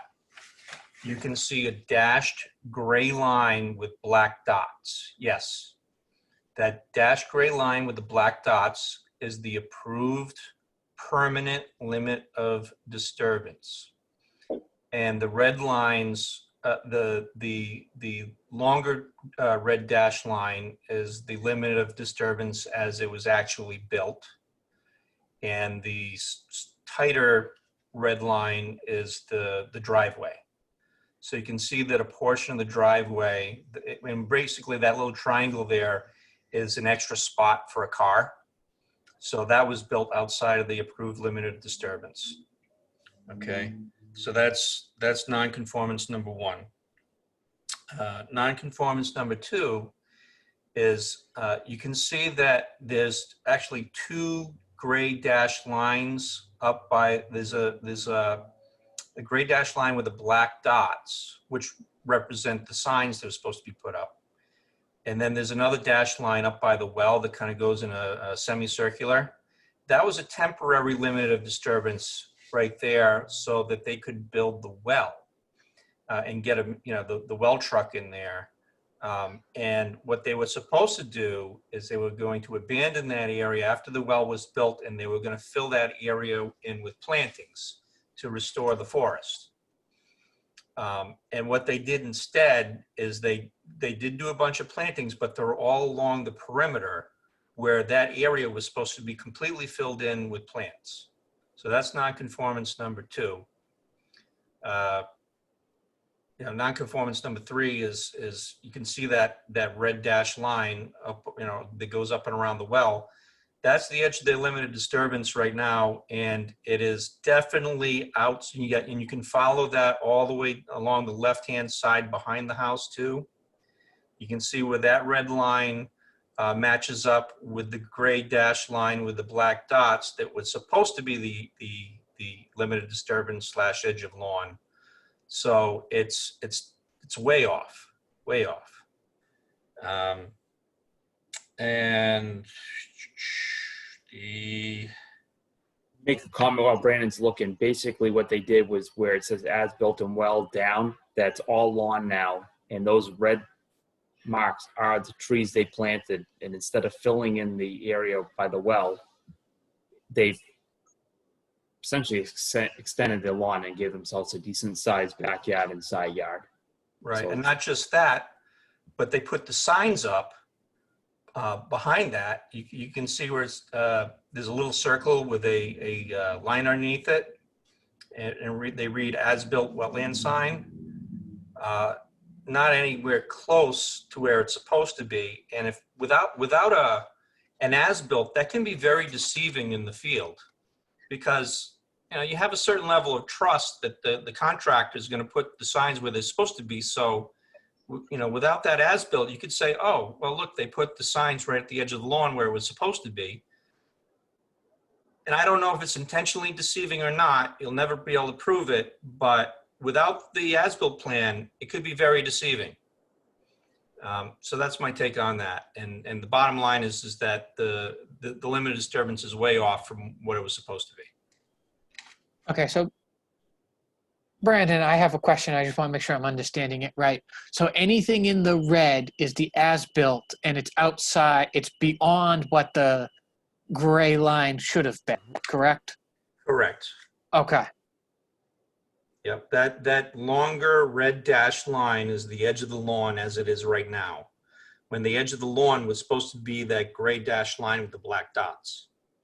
Okay, thank you, Brandon. You can see how far off it is. Yeah.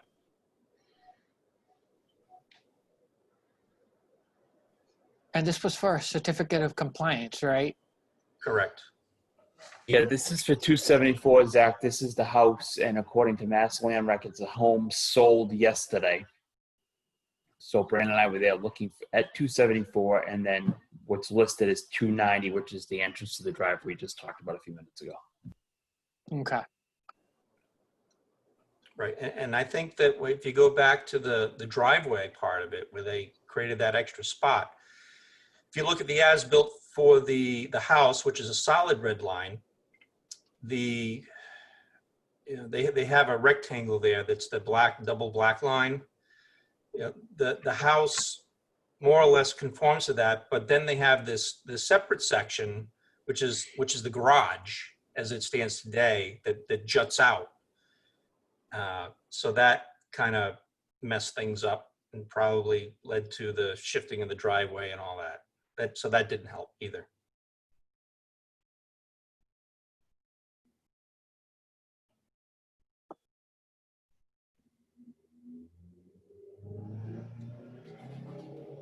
Any comments from anybody? It's pretty much the same thing we just discussed regarding the driveway entrance. And in my opinion, it's substantially off from where it should be.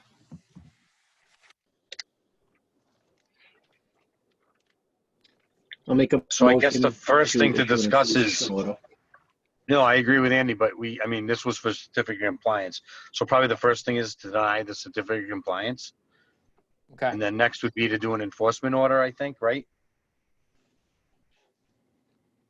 Okay. Bill? Or, Yes, you could do an enforcement order, and according to town council, it can go to both the applicant and, unfortunately, in this case, I hate to say it, it's a new owner as of 24 hours ago, so it would have to go to him or her as well.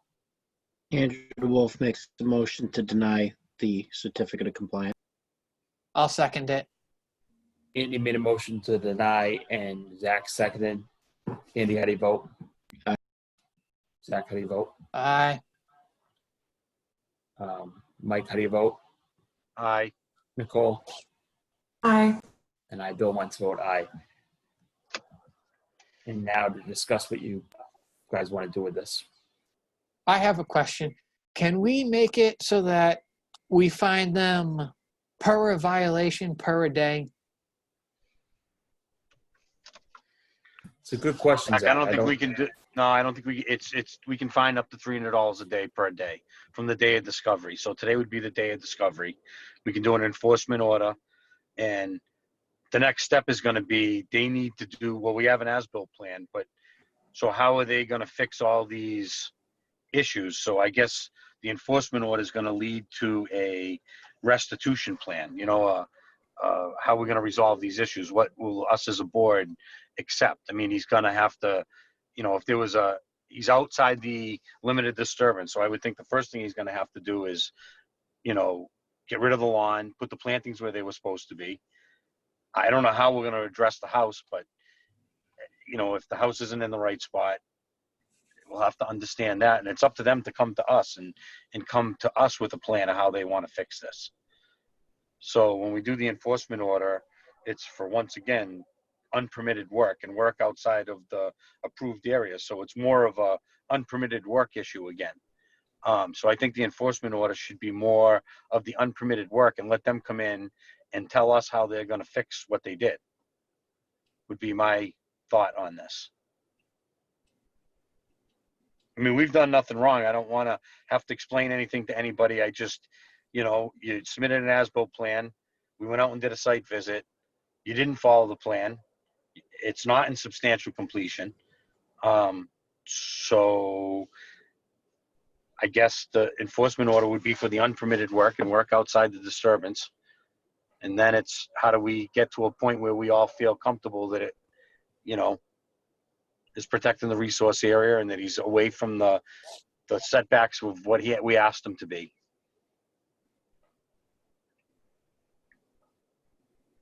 I'll make a motion to issue an enforcement order to the applicant as well as the owner of 274 Putnam Hill Road, and fine the applicant of 274 Putnam Hill Road as of the date of discovery, which was today, $300 per day. I'll make a motion to second it. Andy made the motion. Zach seconded. Andy, how do you vote? Andrew DeWolf, aye. Zach? Uh, Nicole? Aye. Mike? Aye. And I, Bill Wentz, vote aye. Again, Wanda, any questions on this one? Very similar to 290. Keep Brandon and I posted. And thank you, everyone, on these two. These are disheartening to see. And, it's a shame. Next up, that's board business. Next thing we have is, and I'm going to say this, but I'm going to recuse and I can't make any comments, but it's Chapter 61A land for Stockwell Farm, Leland Hill Road. They have come in front of us to remove it from chapter land, and town has the first right of refusal. I will let you folks comment on it. It's my family's land, so I cannot make any comments on this. Brandon, just to clarify, this is our right of refusal on the chapter land, correct?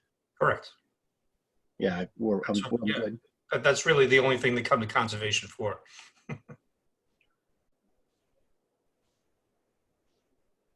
Yeah, As much as I'd love to buy all the open land in town, I just don't think that we have the funds. So I think it's to exercise our right if we want to buy it. So if there's no other discussion, I know we don't have the funds to buy it, so I don't think we have any means to act on it. do we need to bring this to a vote, or? You really should. All right, I'll make a motion to deny any interest in the chapter land of the old Stockwell Farm. I'll second it. Mike, you got to do a roll call on this one. Oh, yeah. So Andy had a motion. I second it. Zach, how do you vote? yes to deny interest. That what we're, Yes, to deny Okay. the, okay, yes. Thank you, Andy. Nicole, Aye. Andy? Aye. Jim? Aye.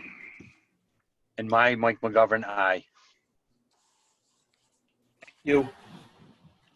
Consultant That's it. fee discussion, I think is the last thing here. Think, throw some ideas out there, what we wanted to discuss. I know one thing, I sure would love a consultant that worked at the town hall one day a week. And if there was any way that we could appropriate funds, it's not going to happen tonight, but we should be starting to have the discussion that we have at least once a week an agent that works in the town during working hours to either assist townspeople, answer questions, help Wanda with questions she may have throughout the day. Even for us commissioners, just to have somebody to, I call Brandon a lot myself, and I always feel bad because he's a hired consultant, and I know he doesn't charge for it because I've never seen him bill for my time talking to him. So it would, I think it would help the town exponentially. I don't know if maybe we can look at other ways that Brandon's hours are dispersed and try to use some of the fee during working hours. I don't know, just things to think about moving forward. Andrew Wolf, if I might jump in. I think that this started, we were talking about Brandon wasn't getting paid for tree inspections, correct? Is that what started this last? I did, and I think it morphed into a couple other things, but yeah, you're right. That was right in the RDA. Who's going to pay for the RDA? What's to write the RDA? So realistically, I probably shouldn't say this at a public meeting, but we are going to have a crap load of dead tree problems coming in between the gypsy moths. I mean, the hemlocks have the hemlock bug. There's a lot of tree problems. I have ash trees that are dead all over my property. I don't think that our process on trees, especially the ones that are outside of the state operational area, the state setback, is correct. And I'm waiting for somebody to say it's too expensive and then not to take the tree down. The tree falls and hurts somebody. So for work that Brandon does, he absolutely should get paid. I don't think that our jurisdiction should include those trees in that area. 100 to 200 feet should be completely out of our jurisdiction. Well, wouldn't the Very language good be point. more, just whatever the state guidelines are as far as tree removal is, would that be our intent? I don't know if it's a bylaw change or if it's a policy. And if it's just a policy, I think we've had a lot of discussions about trees, wanting to make it easier for people in town to just take care of their trees on their property. I think the state, if you get closer than 50 feet in a certain size tree, they start to really pay attention. And I think that's kind of the rule of thumb we've been using, except for our bylaw has a jurisdiction of 100 and 200 feet on the Great Lakes and River Act. So I think it creates a lot more tree traffic through our board. So would we be able to do a policy that just allowed people, as long as they were within the state guidelines, to just do tree work without coming and see us? Is that what we're thinking? Well, no, like I said with the applicant earlier, I think that those trees that are especially near the great ponds are very, very, very important trees. And I think though that's where Brandon comes into play and can go out there and say, yeah, it's half dead, but trim it up here and or whatever. That tree shouldn't come down, or this tree should come down. I think that the problem I have with it is the trees that are far away that are dead now and people aren't going to deal with because it's too expensive with the arborist letter and the RDA and the time to come before us and then hire the crane to take the tree down. That's where I have the problem. I'm all for having Brandon look at those important trees in a sensitive area, but as I've stated, not outside that 100 feet, not outside that state area.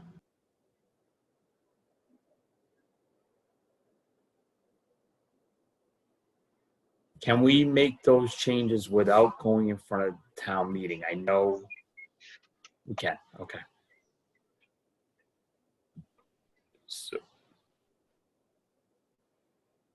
You're muted, Brandon.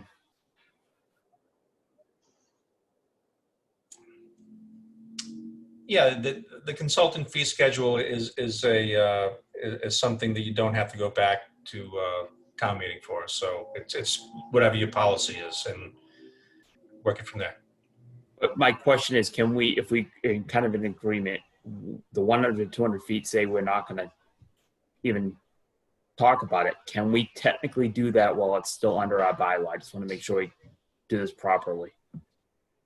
You have jurisdiction within 200 feet of the Great Ponds, which is what I understand is the area of concern that really you between 100 feet and 200 feet is an area you're not so much interested any more than, you know, previous years under previous commissions. But we're just talking about trees and how it relates to me doing a review. Am I correct? Yes. Okay, so if a tree falls within 100 feet to 200 feet from a great pond, then basically you're going to be relying on the arborist's letter alone and no review by me, because you're not asking me to review it, so that's how it would be. Is there any way to bypass the whole process? Because I don't think that an arborist letter for a tree 150 feet away from the lake is appropriate. The commission could make a determination of non-significance to the interests of the, in this case would be the interests of the bylaw.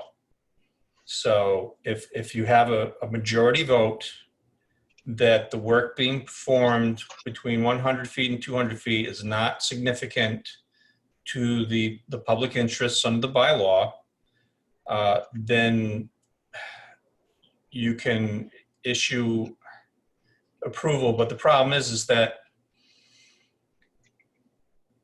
because it's jurisdictional, there would have to be an application, but you could commute it pretty quickly by saying that the work between 100 feet and 200 feet is not significant.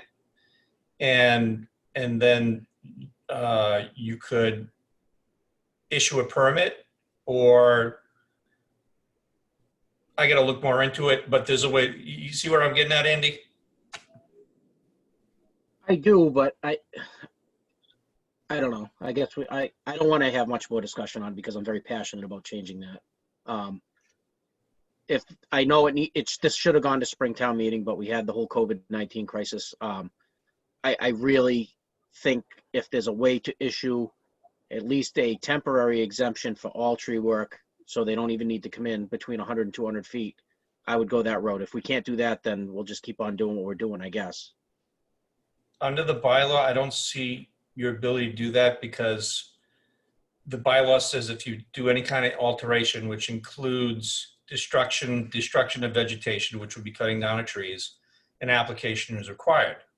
How hard a time you want to give that person is completely up to you. And your way out of it is to issue a determination of non-significance and allow them to do the work that they want to do. But it still would involve an application. So the long-term fix is to go to town meeting and totally get rid of it. But you can give people an easy time of it, right now if you want. So Andy, just a quick explanation of it. They have to file an RDA because of our bylaw. The way it's written, we'd have to change the bylaw, which, like you said, we're trying to do. But as far as trees go, they'll just have to file an RDA. So we won't have Brandon review anything to do with trees outside of the state jurisdiction. We'll make the decisions ourselves. The people have to file. We'll try to make it as simple as possible. We won't require an arborist letter. They'll just have to file, say they're going to take some trees down and come to a meeting. That's probably the least leniency we can do without changing the bylaws. Yeah, but if they're filing an RDA, is that what we're asking them to file, or are we asking them for a new application? It wouldn't be us. A new RDA. It's the process makes them file the RDA, because technically, like he said, it would be doing they can't do work where we have guidelines in place that doesn't allow people to do work without filing with us. So we can't. I understand. Till we change the bylaw, all that we can do is not require an arborist letter. They have to, at the very least, do an RDA, and we don't have to have Brandon review it. So Anything to do with I trees understand that outside the somebody T. still needs to write, somebody still needs to write the negative, that's what it was. Right, they'll Somebody have to still come in needs front. to write the negative determination on an RDA. And who's gonna Right, write it? us. I don't, I could probably figure it out. Is our board gonna start writing RDAs? That's what my question is. Yeah, no, that's a good So question. if they're still gonna have to file it, if they're still gonna have to file an RDA and Brandon's exempt from it, are we gonna write them ourselves? I don't think that No, that's a that's a good idea point. because I have no problem helping you guys. I've been doing it. I enjoy it. It's not a problem until, the issue with the jurisdiction gets resolved one way or another. I think that's fair. Maybe Brandon could give us a couple boilerplate ones, and then we could do them up, and or Wanda could do them, and then we could just do a quick review. I think they'll be pretty simple for the 100 to 200 foot area. It's just a matter of knowing what boxes to fill in, and if you have any conditions on it, where to write that in. So it's really, it's two major things. Okay. Well, three. One, I always go through the applicant information and all that, make sure that matches what was in the RDA, and then make sure the right boxes are checked off. And if you have any conditions, I write those in the correct location. Perfect. Well, hopefully this will be on the spring meeting, because I do not think there's a fall town meeting. Has that not been determined yet? as of last I checked, there was no determination on that yet. So in a perfect world, we'll have the fall meeting and we don't even have to discuss this anymore. It will be all set. If not, it'll probably be spring of 21. Any other discussion on the consultant fees for this?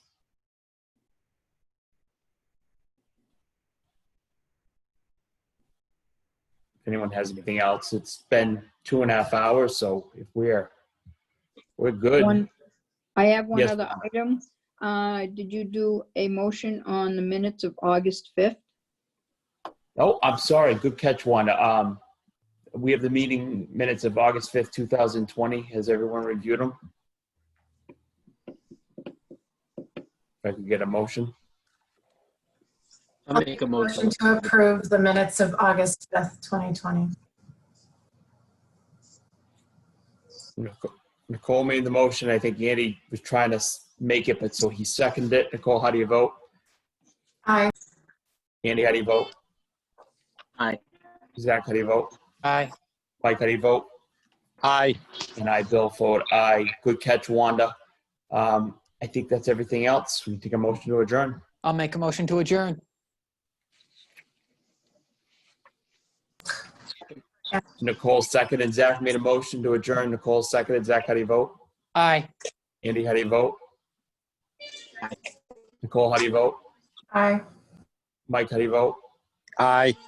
And I, Bill Wentz, vote aye. Thank you, everybody. Have a good night. Enjoy the rest of the week. You too.